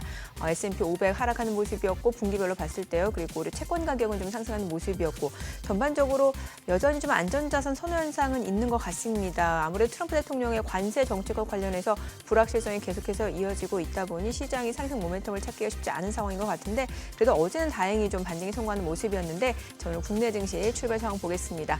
오늘 양시장 1% 넘게 올라갑니다. 코스피가 1.2% 올라가면서 2,511포인트, 단숨에 2,510선까지 회복이 됐어요. 지금 30포인트 넘게 반등 보여주고 있고요. 코스닥도 마찬가지로 1.4% 올라가면서 682포인트입니다. 양시장 상승 출발이네요. 시가총액 상위 종목 시초가 보도록 하겠습니다. 삼성전자가 오늘 1.7% 상승합니다. 지금 58,800원이고요. SK하이닉스도 1.5% 올라가면서 19만 3,900원. LG에너지솔루션도 0.6% 올라갑니다. 33만 6,500원. 삼성바이오로직스도 1.2% 상승하면서 102만 7천원이고요. 현대차도 1.3% 상승합니다. 19만 9,800원. 기아도 지금 1% 상승입니다. 9만 3,200원이고요. 삼성전자 우선주도 1.5% 올라가면서 4만 7,950원. 셀트리온도 1.6% 상승합니다. 17만 1,900원이고 KB금융도 1.6% 오름세로 지금 8만 300원이고요. 네이버도 올라갑니다. 19만 3,300원에 거래되고 있습니다. 자, 코스닥 시가총액 상위 종목 시초가도 보도록 하겠습니다. 알테오젠 오늘도 상승세 이어갑니다. 지금 2.5% 상승하면서 사흘 연속 상승세고요. 36만 5천 원에 거래되고 있습니다. 에코프로비엠은 보합이고 HLB 2% 상승합니다. 5만 6,200원, 에코프로도 보합이고요. 레인보 로보틱스가 1.5% 상승 보여주고 있습니다. 26만 7,500원 지금 나흘 만에 좀 반등을 보여주고 있는 상황이고요. 삼천당작 2.6% 상승합니다. 지금 6거래일 만에 반등 보여줍니다. 16만 9,300원이고 휴젤도 2.5% 상승 보여주고 있습니다. 휴젤이 지금 현재 34만 1,000원, 1.7% 상승세 보여주고 있는 상황이고 클래시스도 0.8% 올라갑니다. 5만 7,000원. 그밖에 코오롱 티슈진 1.3% 상승 보여주면서 4만 5,250원. 리가캔바이오도 1% 상승 보여주고 있습니다. 자, 오늘 시장에서 특징을 보여주고 있는 섹터 종목들 좀 체크를 해보도록 하겠습니다. 오늘 양시장 상승 출발 보여주고 있는데 오늘 보니까 조선주들 다시 움직임 나타나고 있습니다. 하나오션이 지금 4% 상승 보여줍니다. 69,800원 선이고요. 삼성중공업도 3% 오름세를 나타내면서 13,900원 선 움직임 이어지고 있습니다. 자, 그리고 HD 한국조선해양도 1% 오름세고요. HD 현대미포 그리고 HD 현대중공업까지도 각각 3%에서 2%가량 지금 오름세를 보여주고 있습니다. 각각 주가는 10만 8,600원, 28만 4,500원에 거래되고 있습니다. 저는 뭐 하단에도 보니까 무역수지 흑자 소식, 반도체 수출도 플러스 전환 소식까지 나오고 있는 상황이고 시장도 지금 상승세를 보여주고 있는 모습이고 조선주뿐만 아니라 오늘 방산주들도 움직임 나타나고 있습니다. 지금 한화가 13% 넘게 급등 보여주고 있습니다. 46,700원 선이고요. 또 한화 에어로스페이스도 3.8% 올라갑니다. 한국항공우주도 4% 넘게 상승 중이네요. 78,200원, 현대 로템도 1.9% 상승 10만 7천 원이고 LIG 넥스원도 3.2% 상승합니다. 25만 6천 원이고요. MH솔루션도 1.2% 상승, 코츠 테크놀로지도 3.7% 오름세고 한화시스템도 6% 넘게 올라갑니다. 3만 4,150원 선이고요. 한화 에어로스페이스 보셨고 그밖에 빅텍, 스페코까지도 상승세 보여주고 있는 상황입니다. 오늘 뭐 방산주, 조선주 다 좋고요. 오늘 보니까 지금 유리기판 쪽도 움직임이 약간 나타나고 있는데 YC캠이 지금 2.9% 상승 보여주고 있고요. 또 피롭틱스도 1.5% 상승 33,750원 선, 그리고 SKC도 1.5% 올라가고요. JNTC도 2% 상승, HB테크놀로지도 2.4% 올라가면서 2,055원 선 움직임 이어지고 있습니다. 오늘 지금 유리기판 방산, 조선 다 움직임 좋네요. 자, 지금 시각 9시 5분 향해 갑니다. 수급 상황 좀 체크를 해보도록 하겠습니다. 오늘 유가증권 시장에서는 개인 투자자 344억 원 순매수고요. 외국인과 기관은 각각 74억 원, 269억 원 순매도고요. 코스닥 쪽에서도 개인 투자자는 156억 원 매수 우위, 외국인과 기관은 각각 144억 원, 5억 원 순매도. 오늘 외국인 선물에서는 690개가량 순매수를 보여주고 있습니다. 환율 체크해보도록 하겠습니다. 달러 환율입니다. 정기장 마감 대비로 10전 상승하면서 1,473원에 개장이 됐습니다. 자, 일단 양시장 반등 보여주네요. 다행히. 예, 그러네요. 아직까지 외국인이 적극적으로 사진 않지만. 네. 이 와중에도 어지간한 지금 업종들 다 한번 훑어봤는데 이 와중에도 2차 전지는 또 반등을 못하네. 참 자꾸 이런 소리 하는 거에 좋은 건 아닙니다만 진짜 이거 몇몇 얼굴이 또 몇몇 유튜브 채널이 떠오르네요. 그 사람들은 속이 편할까? 이렇게 사람들 이렇게 나락으로 떨어뜨려 놓고 저는 여기 진행자랍시고 지금 앉아 있고 합니다만 제일 두려운 게 그겁니다. 뭐 이런 어떤 주식 관련한 또 주식 중심의 또 경제 채널을 하면서 혹시나 진짜 어떤 시청자분들이나 이걸 갖다가 이렇게 애청하시는 분들한테 민폐 끼칠까 봐 그걸 늘 조심하는데 민폐를 끼쳐야 돈 되는 인간들이 워낙 많으니까 이 바닥에 그러네요.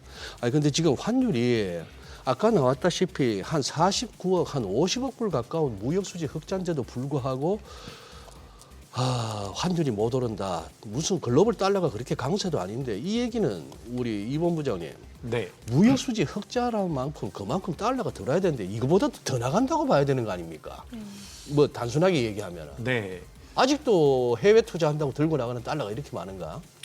그런 부분도 있는 것 같고요. 예. 지금 이제 달러 인덱스의 흐름과 네. 우리 달러 원 환율의 흐름을 본다면 네. 우리 원화가 굉장히 약하게 움직이고 있잖아요. 예. 그래서 우리가 사실 달러 강세로 인해서 우리나라 원화가 약하다라고 표현하기에는 살짝 이제 우리나라만의 독자적인 리스크가 좀 있지 않나, 어느 정도 반영되고 있지 않나라고 생각이 되고 있거든요. 아무래도 정치적인 부분들이 어떻게 보면 환율에 영향을 미치고 있다라고 저는 보고 있거든요.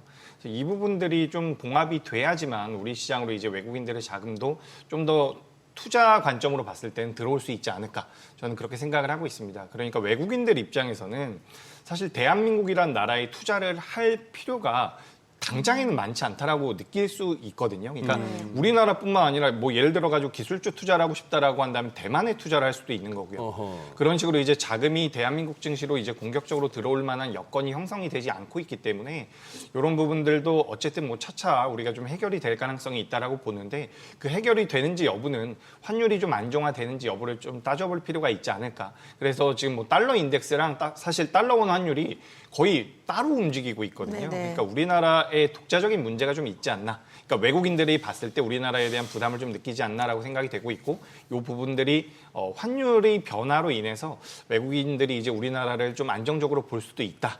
그렇게 우리가 판단할 수 있는 근거가 되지 않을까라고 생각을 하고 있습니다. 네. 그래서 어쨌든 환율이 좀 내려와 줘야지 우리 시장에도 긍정적인 모습들. 그러니까 환율이라는 것이 우리가 그 환뿐만 아니라 대한민국이라는 나라에 대한 신뢰도나 안정도를 어느 정도 판가름할 수 있는 부분이라고 보고 있기 때문에 우리가 환율도 계속해서 체크할 필요가 있다라는 말씀드리겠습니다. 오늘 하나그룹주가 다 올라가는데 앞서서 예전에 그 하나 에어로스페이스 3조 6천억 원 대규모 유상증자 관련해서 뭔가 좀 경영권 승계 논란도 상당히 있었단 말이죠. 그런데 지금 보니까 이제 김승현 하나그룹 회장이 그 세 아들한테 이제 한화 지분을 이제 깜짝 증여했다라는 소식이 나오고 있는데 오늘 때마침 뭐 한화가 지금 급등하고 있고 외국인들도 가장 많이 사고 있는 종목이 지금 한화고 뭐 한화 에어로스페이스부터 해서 뭐 한화 오션 다 올라가거든요. 그럼 이제 뭔가 그 대규모 유상증자 관련해서는 경영권 때문이다라는 논란은 좀 일단 좀 어느 정도 좀 잠잠해질 수 있는 거 아닌가요? 그렇죠. 이제 한화 에어로스페이스가 대규모 유상증자를 하면서, 그러니까 한화 에어로스페이스가 제가 알기로는 그 한화 오션의 지분을 네. 한화 에너지 쪽에서 얻어온 것으로 알고 있거든요. 사온 것으로 알고 있는데 한화 에너지가 그 오너 삼형제의 지분이 100%라고 제가 알고 있어요. 그래서 이게 한화 에너지 쪽으로 자금이 많이 들어가면서 그 한화 에너지의 자금을 한화를 매수하는 데 있어서, 그러니까 지분율을 높이는 데 있어서 사용이 될 것이다. 그런 지배구조와 관련되어 있는 이슈들이 많이 있었거든요. 지금 화면에 나오네요. 지금 예. 보니까 한화 에너지가 그 첫째 아들이 지분이 제일 많았었네요. 그렇죠. 예. 한화 에너지를 그러니까 삼형제가 전부 다 가지고 있는 구조거든요. 네, 근데 네. 한화 에너지가 어쨌든 한화에 대한 지분을 추가 매입을 할 가능성이 높다라는 이야기가 나오면서 한화 에어로스페이스에 대한 유증이 지배구조를 공고히 하기 위해서 나온 것이 아니냐라는 분석들이 많이 있었는데, 지금 이제 김승현 회장이 뭐 증여를 한다라는 내용들이 나오면서 그런 불확실성이 어느 정도 해소됐다라고 보시는 게 맞지 않을까 싶습니다. 우리가 이 내용이 나오기 전까지는 한화그룹주들이 조선도 가지고 있고 방산도 가지고 있기 때문에 그룹 차원에서 굉장히 시장에서 각광을 받았던 그런 그런 상황이었는데 이제 유상증자 나오면서 살짝 어그러졌다가 그 부분들이 이번에 좀 해결이 되면서 주가가 좀 탄력적으로 움직이는 게 아닌가 저는 이렇게 생각을 하고 있습니다. 지금 유증은 그대로 유상증자는 그대로 유효한 거죠. 무슨 뭐 금융당국에서 제동을 걸거나 이런 거 없었죠. 일단 뭐 조사를 하겠다라고까지 이야기가 나온 걸로 알고 있거든요. 네. 그 다음에 이제 계속해서 진행은 되고 있는 것으로 알고 있습니다. 예. 그래요. 로봇주도 여쭤볼게요. 지금 보니까 그 스포트뱅크 손정희 회장이 미국 로봇 산업단지에 지금 투자를 검토하고 있다라는 소식이 있고 사실 그 이전에 그 모바일 월드 콩그레스에서도 뭐 피지컬 AI라고 해가지고 이제 로봇에 대한 관심이 굉장히 높았었는데 앞으로 또 어떤 식으로 전개될지도 좀 궁금하거든요. 일단 뭐 로봇이 우리나라뿐만 아니라 네. 글로벌 시장에서 가야 하는 길이라는 것은 분명히 맞습니다. 네. 계속해서 우리가 모든 것들 AI라든지 지금 발전되고 있는 모든 부분들이 결국에는 우리가 엔드 디바이스라고도 이야기를 많이 하는데 이 로봇 쪽으로 귀결될 가능성이 굉장히 높다라고 보고 있거든요. 근데 지금 이제 우리가 주가적인 측면에서 본다라고 한다면 레인보우 로보틱스 같은 경우는 우리가 대장주란 이야기를 많이 했었죠. 근데 이 기업이 2월 19일 날 43만 원에서 현재 26만 원대까지 굉장히 낙폭이 크게 나와 있는 상황입니다. 그리고 이제 다른 기업들 우리가 본다라고 한다면 뭐 중국 쪽과도 협업을 많이 진행을 하고 있고 우리가 로봇 쪽에 대한 솔루션, 소프트웨어 쪽과 관련되어 있는 기업 중에서 클로봇이라는 기업이 있는데 이 기업 같은 경우는 또 상대적으로 견조한 모습을 보이고 있어요. 네. 그러니까 우리가 그동안 시장에서 대장주라고 이야기했었던 종목군들 같은 경우는 지금 어느 정도 조정을 받고 있는 구간이지만 강세 종목군들, 그러니까 우리가 소위 말하는 대장주들이 계속해서 바뀌고 있는 과정이라고 생각을 하고 있거든요. 그래서 우리가 그렇다라고 한다면 로봇주들 같은 경우도 아직까지는 시세가 끝났다라고 보긴 어려워요. 하지만 제가 개인적으로는 좀 걱정이 되고 있는 부분이 로봇주 같은 경우는 앞서 우리가 이야기해봤었던 조선과 방산과 비교해봤을 때 매출과 영업이익이 안정적으로 나오고 있는 섹터는 아닙니다. 그렇기 때문에 만약에 여기서 주가가 더 올라온다라고 한다면 저는 공매도의 타겟팅이 될 가능성이 좀 있다라고 생각을 하고 있어요. 네. 그래서 우리가 로봇 관련주들 같은 경우도 올해 1월 달과 2월 달에는 굉장히 탄력적인 모습이 나왔잖아요. 전반적으로 올라오는 모습이 나왔는데 지금부터는 종목별 대응이 필요하지 않을까라고 생각을 하고 있습니다. 결국에는 어떤 이슈로 인해서 어떤 업종이 굉장히 강세를 보인다라고 하더라도 모든 종목이 올라갈 만큼 지금 시장에 자금이 충분한 상태도 아니고요. 네. 게다가 로봇주 같은 경우는 앞서서도 말씀드렸다시피 실적적인 부분들이 어느 정도는 부담이 될 가능성이 있기 때문에 종목을 좀 선별할 필요가 있지 않을까 저는 이렇게 의견 드리겠습니다. 지금 말씀하신 이 종목 말입니다. 본부장님.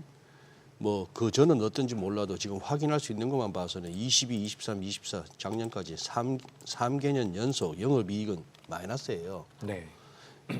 클로봇 말이에요. 클로봇, 예. 그런데 우리나라는 어떻게 이 PER이 얼마인가 싶어서 해보면은 소위 말하는 그 NA, Non-Available, 네. PER이 안 구해집니다.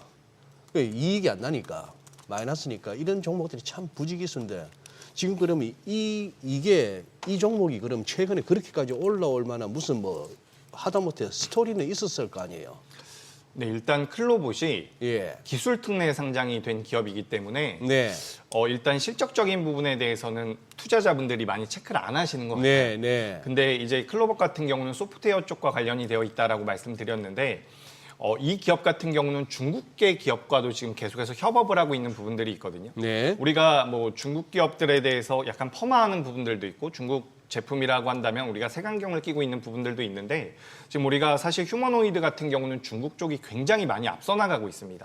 사실 우리나라 기업들 중에서 이제 삼성을 등에 업고 레인보우 로보틱스가 대장주의 역할을 하고 있지만 실질적으로 글로벌 시장에서 우리나라 기업들이 어느 정도의 경쟁력이 있을까라고 한다면 휴머노이드 쪽에서는 우리나라 기업들이 좀 뒤처지고 있다라고 볼 수가 있거든요. 예. 근데 클로벌 같은 경우는 어쨌든 중국 쪽에 대한 모멘텀도 가지고 가고 있고요.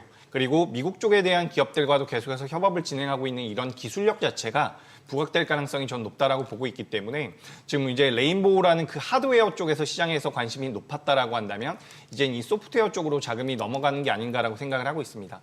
우리가 뭐 애플 같은 경우도 기계를 팔아가지고 수익을 만드는 부분도 분명히 있겠지만 결국에는 소프트웨어 쪽에 대한 메리트가 굉장히 큰 거거든요.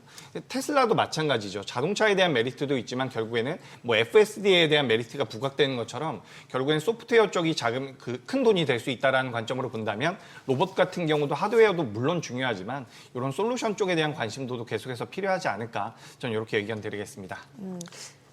금값이 지금 엄청나요. 지금 온스당 3,150달러.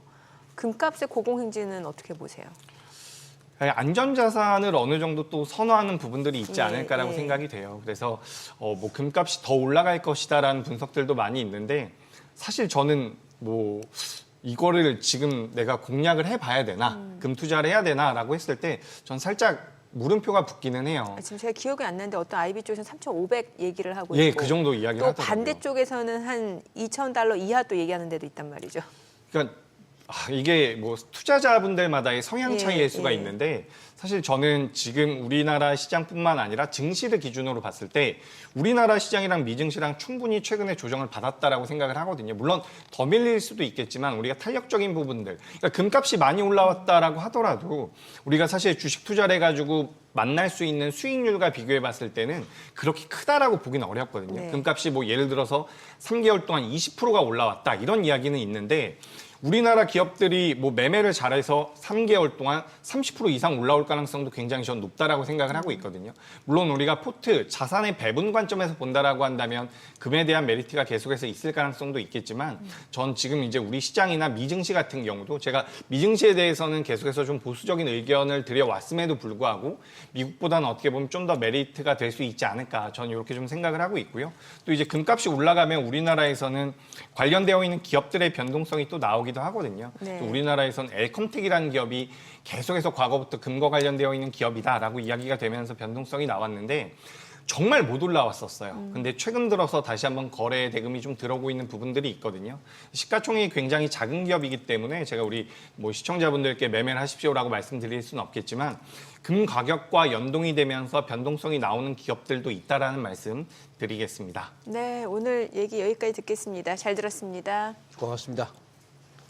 네, 오늘 들으신 내용과 관련해서 더 다양한 정보 원하시는 분들은 카카오톡 채널에서 머니를 검색하셔서 친구 추가하시기 바랍니다.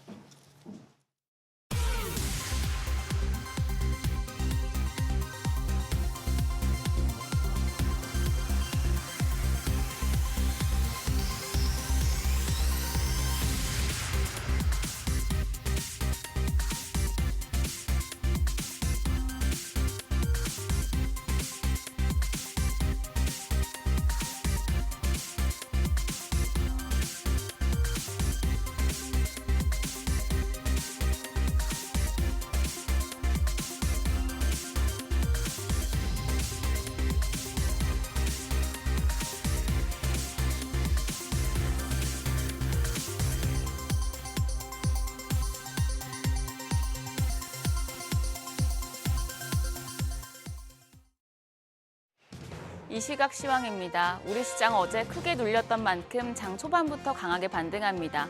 어제 하락분을 만회할 정도의 수준은 아니지만 그래도 코스피가 2,500선 회복했습니다. 1.63% 오르면서 2,521포인트 가리키고 있고요. 코스닥도 1.83% 오름세로 현재 685포인트 지나가고 있습니다. 유가증권 시장 매매 동향입니다. 코스피에서는 외국인이 매도 우위 보여주고 있습니다. 234억 원의 팔자 포지션 취하고 있고 반면 어제와 동일하게 기관은 109억 원 순매수, 개인 역시도 95억 원 사자세 나타내고 있습니다. 코스닥 시장에서도 외국인은 57억 원 매도 우위 보여주고 있습니다. 기관 역시도 금액은 소폭이지만 팔자 포지션 취하고 있고요. 이런 가운데 개인 홀로 90억 원 순매수 기록 중입니다. 등락률 상하위 업종입니다. 오늘은 우주항공과 국방, 그리고 조선과 건강관리 기술 업종이 상승률 상위권에 위치해 있습니다. 반면 백화점, 전기 유틸리티, 석유와 가스 업종은 하락폭이 큰 것으로 집계됩니다. 그럼 시장을 주도하는 테마 종목별 시세 체크하겠습니다. 조선주가 강세 기록 중입니다. 미국이 자국 항구를 오가는 중국산 선박과 선사에 수백만 달러의 수수료를 부과하는 정책을 추진하는 가운데 중국산 선박 주문을 취소한 사례가 나오고 있는데요. 한국 조선업이 반사이익을 얻을 것이란 전망이 나오면서 오늘 조선주 주목받고 있습니다. 하나오션이 5.5% 강세로 7만 800원, HD 현대미포가 5.2% 오름세로 11만 900원에 거래되고 있습니다. HJ중공업이 4.4% 상승세, 삼성중공업과 HD 현대중공업도 3% 넘는 오름세 기록하고 있습니다. 우주항공산업 관련주도 올라갑니다. 김승현 한화 회장이 새 아들에게 지분을 증여한 가운데 증권가에서 승계 불확실성이 해소됐다는 평가가 나오며 한화그룹주가 특히 주목받고 있는데요. 우주항공산업 관련주 내에서는 한화가 오늘 10% 가까이 상승합니다. 거래가는 45,000원. 하나시스템도 6.54% 오름세로 34,200원대 거래가 집계되고 있습니다. 하나에어로스페이스가 7.6% 상승하며 67만 5천 원에 거래되고 있고요. 한국항공우주도 4.67%, LIG넥스원이 4.23% 상승세 시현 중입니다. 그 밖에 남북 경협주도 주목받고 있습니다. 트럼프 미국 대통령이 오늘 새벽 북한 김정은 국무위원장과 관련해서 우리는 어느 시점에 무엇인가를 할 것이라며 소통하고 있다고 밝힌 데 따른 것인데요. 다만 장 초반 대비해서는 상승폭을 조금씩 줄여내는 모습입니다. 관련주 내에서는 일신석재가 5%대, 좋은 사람들이 3%대 상승세 보여주고 있고요. 인디에프 역시 또 3.69% 오름세 기록하고 있습니다. JST나가 4% 가까이 상승하면서 거래가 1,820원이고요. 도화 엔지니어링이 1.57% 오름세로 거래가는 6,470원입니다. 마지막으로 유리기판 관련주도 오름세 기록하고 있습니다. 삼성과 LG 반도체 부품 회사들이 반도체 산업의 게임 체인저로 불리는 유리기판 사업에 뛰어들어서 2, 3년 내에 성과를 내겠다는 목표를 밝히면서 유리기판 시장 개화 시기가 빨라질 것이란 기대가 커지고 있는데요. 유리기판 관련주 내에서는 한빛레이저가 8.47% 강세로 5,890원, YC캠이 5% 가까이 상승합니다. 거래가는 23,300원입니다. JNTC가 4.3% 강세로 15,410원이고요. 그 밖에 HB테크놀로지와 FNS테크가 3% 넘는 상승세 기록하고 있습니다. 오늘 시장 전반적으로 반등하고 있는데요. 오늘장에서 눈여겨볼 업종 어떤 게 있을지 그리고 시장 대응 전략까지 알아보겠습니다. 오늘은 트러스트 투자자문 노훈민 자문역 나오셨습니다. 어서 오세요. 안녕하십니까. 네, 지금 미국의 상호 관세와 경기 침체 우려 등으로 여러 이유로 시장이 흔들리는 모습을 보였다가 오늘 시장 다시 반등하는 모습 보여주고 있습니다. 하지만 아직 상승세를 주도할 섹터나 강세 종목을 찾기가 좀 어려운 상황인데 전문가님께서는 어떻게 보시나요? 네, 지난주 금요일 미국의 PCE 지표가 예상치를 상회하는 결과를 발표하면서 미국 나스닥 지수가 2.7% 하락하면서 마무리하였습니다. 특히 또 이제 개인 소득이 늘었음에도 불구하고 지출이 전달 대비 감소하였고 특히 이제 미시간대 인플레이션 기대치가 5%까지 치솟으면서 미국 증시에 스태그플레이션이 임박한 것이라는 신호가 하락의 원인이 된 것으로 판단을 하고 있습니다. 특히 이제 우리나라 같은 경우에는 이제 공매도를 시작으로 투자 심리가 지난주에 이어서 매우 저조한 흐름을 보였으면서 코스피, 코스닥이 3% 가까이 하락을 하면서 코스피는 2,700, 코스닥은 700을 반납하면서 작년 12월에 시장으로 회귀하는 모습을 보였습니다. 특히 이제 상호관세 시행 역시 임박하면서 전체적으로 투자 심리가 위축되는 그런 이제 위축을 불러온 것으로 판단을 하고 있습니다. 현재 시장에서는 전체적인 지수가 회복 흐름으로 들어선다면 가장 빠르게 반응할 수 있는 테마는 신규 상장주 테마라고 판단하고 있습니다.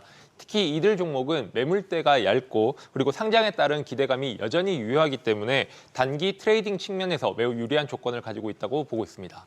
네, 그럼 신규 상장한 종목 중에서 어떤 종목 좋게 보시나요? 네, 어제는 미국의 FDA 희귀의약품 지정되었고 그리고 4월 AACR 등 미국 아마케 발표 기대감으로 온코닉 테라퓨틱스가 하락장에서도 이제 강세 흐름을 보인 사례가 있었는데 오늘은 모티브 링크와 동방 메디컬이 시장의 주목을 받을 수 있는 신규 상장 종목으로 부각될 가능성이 있다라고 보고 있습니다. 모티브 링크는 스마트 팩토리와 자동화 시스템 통합 솔루션을 제공하는 기업으로 물류 및 반도체, 자동차 산업에서 설비 자동화에 최적화된 기술을 보유하고 있는 기업이고 특히 또 이제 글로벌 공급망 관리 재편 흐름 속에서 공장 자동화 수요 증가가 기대되며 국내 유수 대기업과 레퍼런스를 다수 확보하고 있는 점이 안정적인 성장 기반을 갖추고 있다고 판단하고 있습니다. 상장 직후에 조정을 받은 이후에 기술적인 저점 확인과 함께 거래량 증가 흐름이 포착되고 있으며 신규 자금 유입과 더불어 기술적 반등 탄력이 클 것으로 판단하고 있습니다. 동방 메디컬은 정형외과용 수술기기와 인공관절 제품을 전문적으로 생산하는 의료기기 제조기업입니다.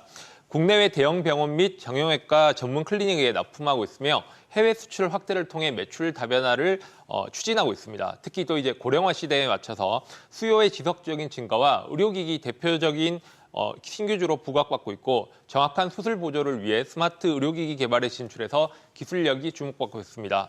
공모가 대비해 가지고 안정적인 흐름을 보이다가 최근 이제 거래량 증가가 나타나고 있기 때문에 해당 종목도 변동성 장세 속에서 기회가 될 수 있다라고 판단하고 있습니다. 네, 어제 시장 급락 이후에 오늘장 초반부터 다시 급등세 보여주고 있는데요. 투자자분들 위해서 대응 전략까지 세워주시죠. 네, 우리나라 시장은 3월부터 미국의 CPI와 PPI 그리고 미국의 셧다운 이슈라든지 혹은 이제 FOMC 금리 동결과 같은 경제 일정 그리고 공매도 시작과 상호 관세까지 그리고 끝나지 않는 헌법재판소 판결까지 수많은 악재와 싸워온 어려운 시장이었다라고 평가하고 있습니다. 특히 상호 관세에 대한 우려감이 잔존하고 있기 때문에 오늘도 오전에 반등하고 있지만 어려운 시장이 이어질 것으로 전망하고 있는데요. 공매도와 상호 관세가 시작되었음에도 불구하고 25년 1분기 실적이 긍정적인 흐름으로 이어진다면 이전에 하락했던 폭을 회복할 것이라고 전망하고 있습니다. 현재 시장에서 무리하게 판단하기보다는 1분기 실적을 먼저 확인을 하시고 그다음에 판단하는 것도 늦지 않다라고 생각하고 있고 또한 다가오는 4월에 우리나라는 이제 금융위원회가 있고 그리고 6월에는 FOMC에서 미국의 금리 인하를 각각 이제 논의를 준비하고 있기 때문에 다시 반등할 수 있는 기회가 서서히 찾아올 것으로 전망하고 있습니다. 네, 지금까지 업종과 대응 전략 알아봤습니다. 오늘 말씀 고맙습니다.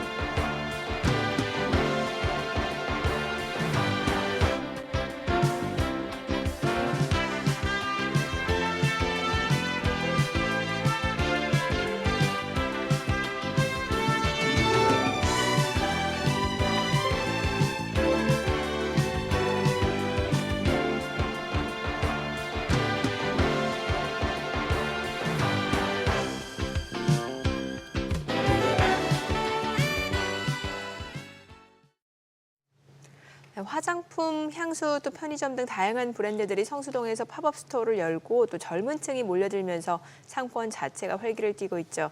그러면서 주목받는 것이 신흥 상권 그리고 해당 상권에 대한 투자일 텐데요. 네, 상업용 부동산에서 이른바 리테일 시장에 대해 짚어보면서 주의할 점도 알아보겠습니다. CBRE 코리아 김영우 리테일 총괄 상무 모셨습니다. 어서 오십시오, 상무님. 네, 반갑습니다. 예. 상무님, 이거 상업용 부동산이 영어로 표현이 어떻게 됩니까?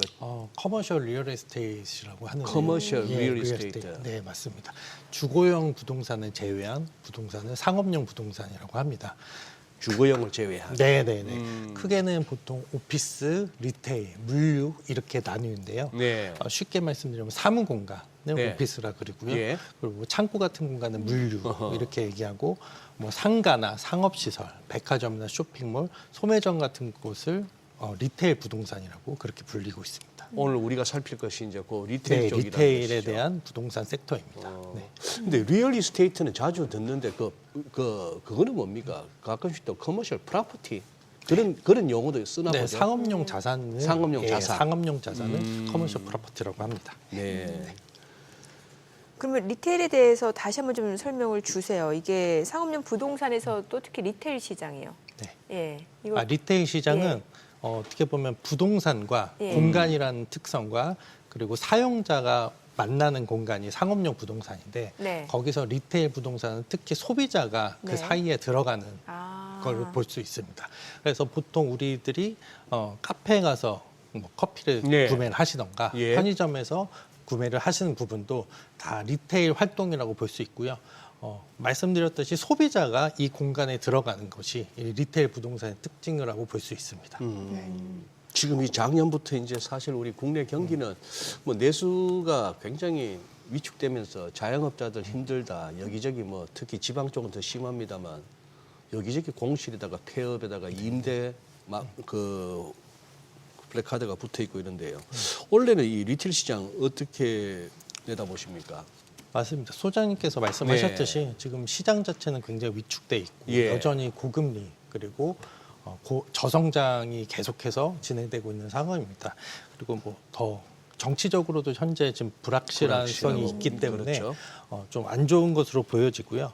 그러나 뭐 저희 MZ 세대, 젊은 네. 세대들의 또 주 소비자층으로 또 떠올랐고, 그리고 많은 관광객들이 한국 시장으로 또 들어오면서 네. 또 어떤 상권이나 어떤 곳에서는 소비가 또 살아나고 있고요. 그래서 그런 부분에 대해서 우리는 또 관찰을 해야 될 것 같습니다. 특히 전통 상권과 예. 신흥 상권에 좀 차이가 있는데요. 그 부분에 대해서 좀 말씀드리겠습니다.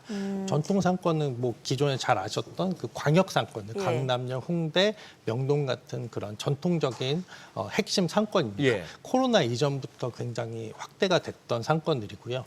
그리고 코로나 이후에는 성수동이나 한남동, 도산공원 같이 이렇게 신흥 상권들이 또 많이 태어나게 됐습니다. 네. 네, 기존의 광역 상권, 전통적인 상권에서 좀 예. 파생이 돼서 이런 신흥 상권들이 또 생기게 됐고요.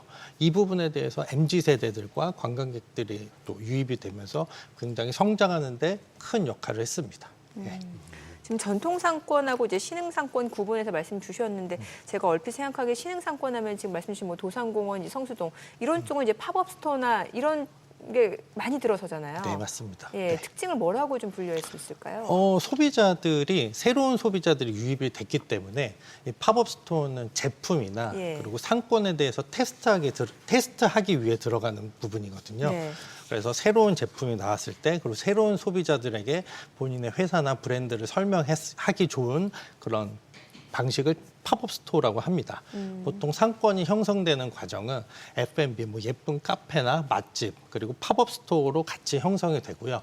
그러면서 리테일, 뭐 소매점이나 뭐 이런 패션 같은 부분이 진입되면서 큰 광역 상권으로 이렇게 확장을 하게 되는 부분입니다.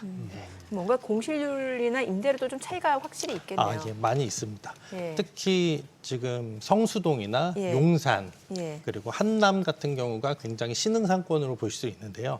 여기 같은 경우는 수요가 굉장히 많아서 공실률이 저조한 편이지만 전통 상권 같은 경우는 현재도 공실률이 좀 많은 상황입니다.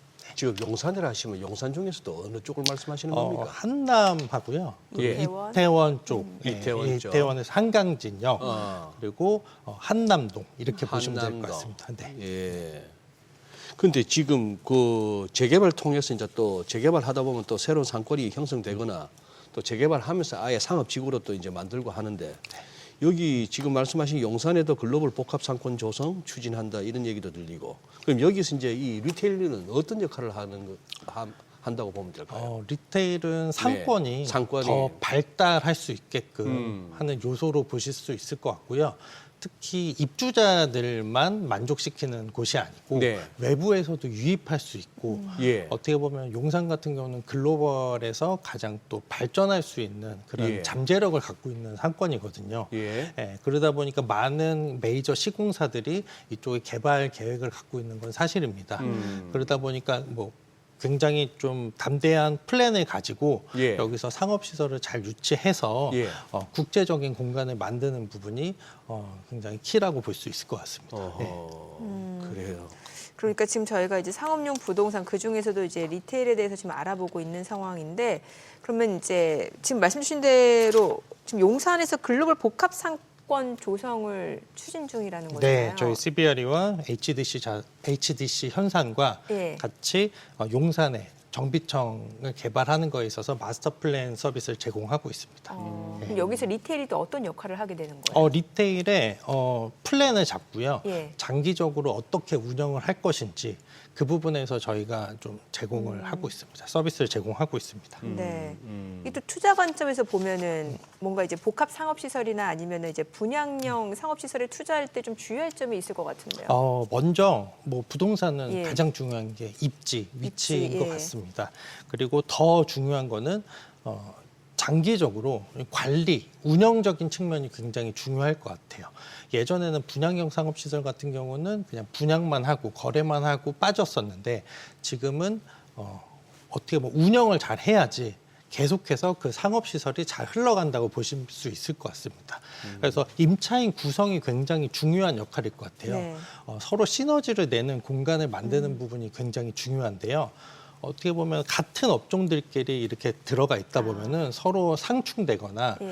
서로 좀 갈등이 있을 수 있는데 그런 부분을 같이 시너지 있게 만들어 준다면은 그리고 발주처에서 잘 운영을 해주고 잘 이렇게 지속 가능할 수 있게 관리를 해준다면은 상업시설은 계속해서 잘 운영될 것으로 보여집니다. 그래서 말씀하셨듯이 투자적인 측면에서는 관리가 잘 되고 있는 그런 상업시설에 대해서 투자를 하는 것이 리스크를 좀 줄일 수 있지 않을까 그렇게 생각하고 있습니다. 네. 그래서 보통 보면은 저 빌딩에 가면은 왜 음식점이 많은데 다 보면 뭐 중식, 일식, 한식 이렇게 나뉘어져 있으면은 이게 상충되는 게 아니고 오히려 더 시너지 효과를 낼 수 있는 네, 맞습니다. 거고 또 그렇죠. 메디컬 빌딩이라고 그래서 왜 아하. 피부과, 성형외과, 치과 뭐 다 있잖아요. 네, 맞습니다. 이걸 메디컬 리테일이라고 하는데 여기에 대해서는 그럼 어떻게 저희가 볼 수 있는 건가요? 메디컬이 지금 예. 각광을 받게 된 게 코로나 이후에 관광객들이 한국에 대거 들어오면서입니다. 의료 쇼핑하러. 네, 맞습니다. 뷰티 메디컬이라 그래서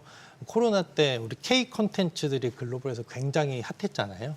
그러면서 한국에 있는 K-팝 스타나 K 드라마에 나오는 주인공들 같이 한국에 와서 피부과나 성형외과에서 시술이나 수술을 받고 그렇게 좀 변하고 싶은 수요가 많은 것 같습니다. 뭐 작년 아시겠지만 의협 이슈도 있었기 네네. 때문에 개원 수요도 굉장히 많아졌고요. 아. 이런 수요에 맞물려서 개원 수요도 많아지고 관광객들이 한국에 와서 뷰티에 대한 수요도 많아졌기 예. 때문에 그렇게 곽광을 받게 됐습니다. 그래서 이 전통적인 상권, 강남, 명동, 홍대 같은 상권에 피부과와 성형외과들이 많이 개원을 하게 됐고요. 굉장히 높은 효과를 보이고 있습니다. 그래서 관광객들이 그 메디컬 관광을 네. 하는 추세도 보여지고 있고요. 그런 수요는 계속해서 또 많아질 것으로 관망하고 있습니다. 예. 아닌 게 아니라 저렇게 화면에 나오는 저런 빌딩들은 지나가다 보면은 저 건물주는 아무 걱정이 없겠다 싶어요. 따박따박 그거 들어오는데 또 참 현실은 또 그렇지가 않은 게 대부분이 또 보면 무슨 뭐 상가 분양받고 뭘 대출 받아가면서까지도 하게 했는데 이자가 안 나오는 상황이더라고요. 그럼 이제 공실인 경우에는 공실인 경우 또 예. 임대료 자체도 이자를 커버 못하는 경우도 많기도 하고 한데 이 부분도 참 여쭤보면서도 좀 조심스럽습니다. 이렇게 워낙에 이게 이쪽이 아직도 좀처럼 살아나지 않는 가운데에 이 꼬마 빌딩 투자 이건 뭐 경매 관련해서도 저희들이 좀 몇 번 다뤄보기도 했는데 요게 지금 이쪽에 꼬마 빌딩이나 이른바 소형 상업용 부동산 투자 이쪽에서는 혹시 또 뭐 주의할 점은 없을까요? 당연히 주의할 점이 많을 것 같고요. 네네. 먼저 입지를 가장 중요하게 예. 봐야 될 것 같고요. 그리고 보통 투자하는 입장에서는 그 상권만 보게 네. 되는 경우가 있습니다. 하지만 더 넘어서 소비자의 트렌드도 봐야 될 것 같고요. 그렇죠. 그 상권에 있는 그 매장들의 매출, 운영적인 측면도 잘 봐야 될 것으로 보여집니다. 그래서 상권이 더 발전 가능성이 있는지 그 부분을 좀 데이터를 활용해서 보면은 더 투자하는데 도움이 되실 것으로 보여지고요. 그리고 건물 자체로만 보기보다는 또 나중에 리모델링을 하거나 예. 또 용도 변경 같은 경우를 하여서 건물의 가치를 또 올릴 수 있는 부분을 또 봐야 될 것으로 보여집니다. 예. 아까 지나간 얘기긴 합니다만 요즘 이제 성수동이 그렇게 뜬다면서요. 네네. 그다음에 용산도 한남동 그쪽이 그러면 상무님 그쪽은 장사가 좀 된다는 거고 그러면 뭐 대부분은 그냥 임대로 장사를 할 거 아닙니까? 네, 자기가 사서 들어가는 사람은 그렇게 많지는 않은데 네네. 또 장사 좀 되면 오줌 얼마나 또 비싸요? 맞습니다. 그거 다 커버될 정도는 됩니까? 그쪽 경기가. 뭐 장사가. 상권에 따라서 좀 다를 수 있는데 네. 지금 성수동 같은 경우는 임대료가 굉장히 많이 올랐습니다. 글쎄 그럴 것 같아요. 그러다 보니까 기존에 계셨던 분들은 좀 영업이 좀 어려운 거는 사실이지만 그래도 계속해서 또 수요가 모이고 있고 소비자들이 성수동으로 몰리고 있기 때문에 여전히 수요는 많은 상황입니다. 물론은 업종에 따라서 좀 다를 것 같아요. 네. 예, 지금 처음에는 성수동은 팝업 스토어나 카페나 뭐 이런 쪽으로 계속해서 성장을 했다면은 지금은 또 글로벌 브랜드들이나 대기업에서 대거 유입이 되는 상황입니다. 그런 상황에서는 지금 현재는 성수동 같은 경우는 굉장히 그 공실도 없고 임대료가 높아졌기 때문에 지금 기존에 계셨던 분들이 좀 영업을 하기에는 좀 어렵지 않을까 이렇게 좀 생각을 하고 있습니다. 예. 참 이게 예전에 그 신사동 가로수길 있잖아요. 거기가 그러니까. 한참 그 공방이 많은 시절이 있었잖아요. 근데 공방. 그때 그때는 카페가 아니라 다 이렇게 화실 뭐 공방이었어요. 그러다가 갑자기 카페 생기고 이러더니 나중에 대기업 자본 들어오니까 임대료 확 올라가고 그 공방 다 쫓겨나서 성수로 갔잖아요. 근데 성수가 지금 이제 대기업 자본 들어오니까 그럼 이제 그 공방이 이제 어디로 가는지 이게 다음 상권이 된다는. 다음 그렇게 되는 거예요? 네, 원래 그렇게 움직이더라고요. 예. 어, 그래서 저도 궁금한 게 그 아까 그 메디컬 리테일이라고 해서 이게 물론 이제 모여 있으면은 직접 이익이 있을 건 분명한데 또 서로 간에 치열한 경쟁이 될 수 있는 거잖아요. 여기 메디컬 빌딩 또 하나 건너서 이쪽 메디컬 빌딩. 괜찮은 거예요? 지금 현황이 어때요? 지금 강남권의 메디컬 빌딩 이렇게 둘러보면 엄청 많잖아요. 글로벌에서 들어오는 관광객 수요들도 굉장히 많고 예. 지금 한국에서 보면은 한국에서는 그 전 인구 대비 네. 시술 비율이 한 20% 정도가 되는데 가까운 20% 정도가 시술을 한다. 네네. 예. 가까운 일본만 해도 아직 1% 미만이라고 합니다. 아직은 잠재력이 굉장히 많은 것 같고요. 예. 관광객 수요들이 한국에 계속 들어와서 뷰티 메디컬에 대한 그런 수요가 많기 때문에 네. 계속해서 좀 진화될 것으로 보여지고요. 그리고 지금 뷰티 메디컬 측이 마케팅을 굉장히 활발하게 하고 있습니다. 예. SNS나 이런 쪽으로 관광객들 대상으로 활발하게 마케팅을 하고 있기 때문에 앞으로도 굉장히 좋아질 것으로 보여지고요. 네, 그리고 지금은 관광객이나 좀 젊은 세대들이 좀 뷰티 메디컬에 진입을 했는데 네. 앞으로는 시니어 분들도 점점 더 그 뷰티 메디컬에 흡수가 많이 될 것으로 보여집니다. 네. 소장님도 관심이 있으시잖아요. 네. 관심 좀 가지란 얘기죠. 관심 네. 가질게요. 네, 그러니까 이 시니어도 이제 관심을 가진다고 하니까 이 소장님까지도 이제 수요가 확대가 된다. 저희가 이렇게 쉽게 이해를 하면 되는 거죠. 네, 맞습니다. 예. 관심을 안 가질 수가 없는 게 오늘 방송 전에 챗 GPT로 자기 이미지를 갖다가 만들어 주더라고요. 아주 이쁘길래 저도 사진 하나 보내가지고 저도 한번 만들어 주세요 했더니만 챗 GPT가 보기에 저는 영감인가 봐요. 완전 뭐 머리 허연 영감으로 이미지를 그려가지고 지금 방송 전부터 화나셨어요. 멋지십니다.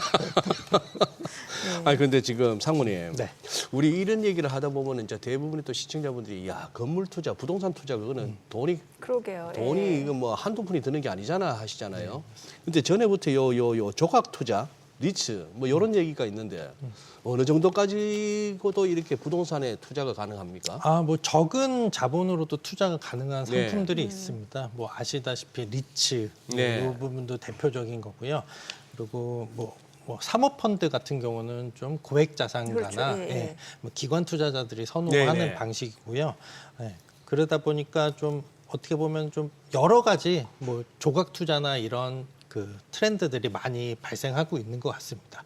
사실 좀 코로나 때 뭐 미술품이나 뭐 명품 네네. 시계 같은 곳에도 같이 조각 투자해서 들어가는 그랬었죠. 경우가 있었지 예. 않습니까?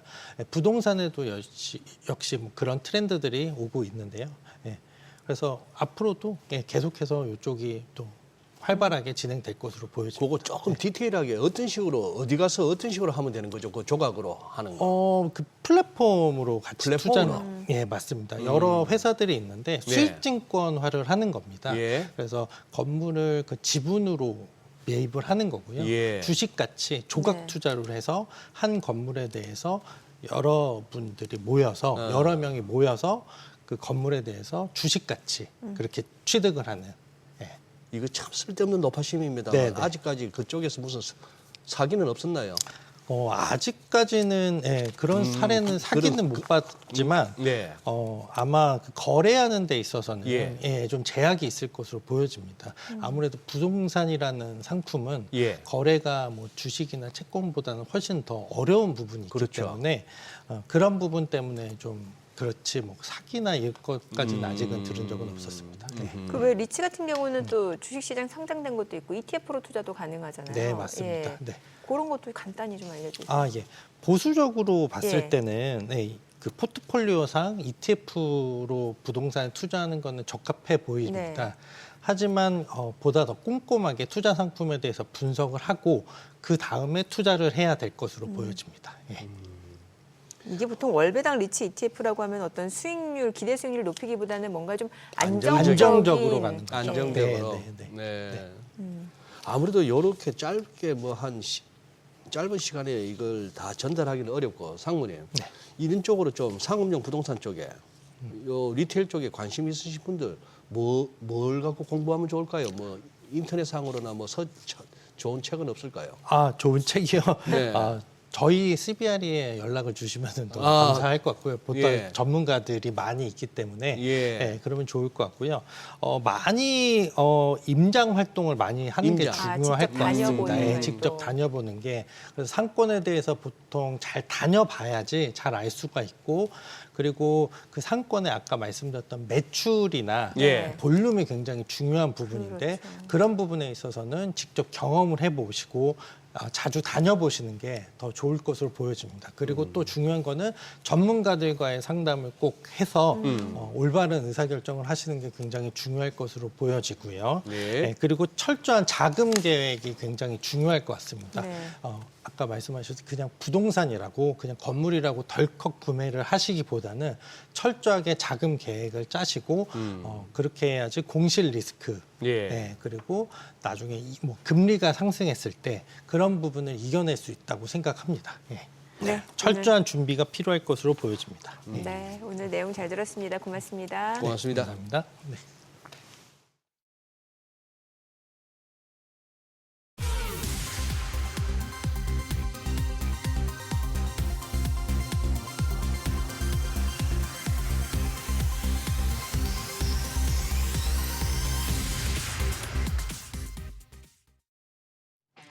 네, 오늘 양시장 그래도 1% 가까이 좀 오름세가 유지가 되고 있는 상황이고 외국인 현물은 안 사도 선물해서 사네요. 지금 2,500계약 넘게 순매수 보여주고 있습니다. 네, 저는 계속해서 미국 주가지수 선물을 갖다가 흐름을 체크하고 있는데 좀처럼 플러스로 돌지는 않네요. 네.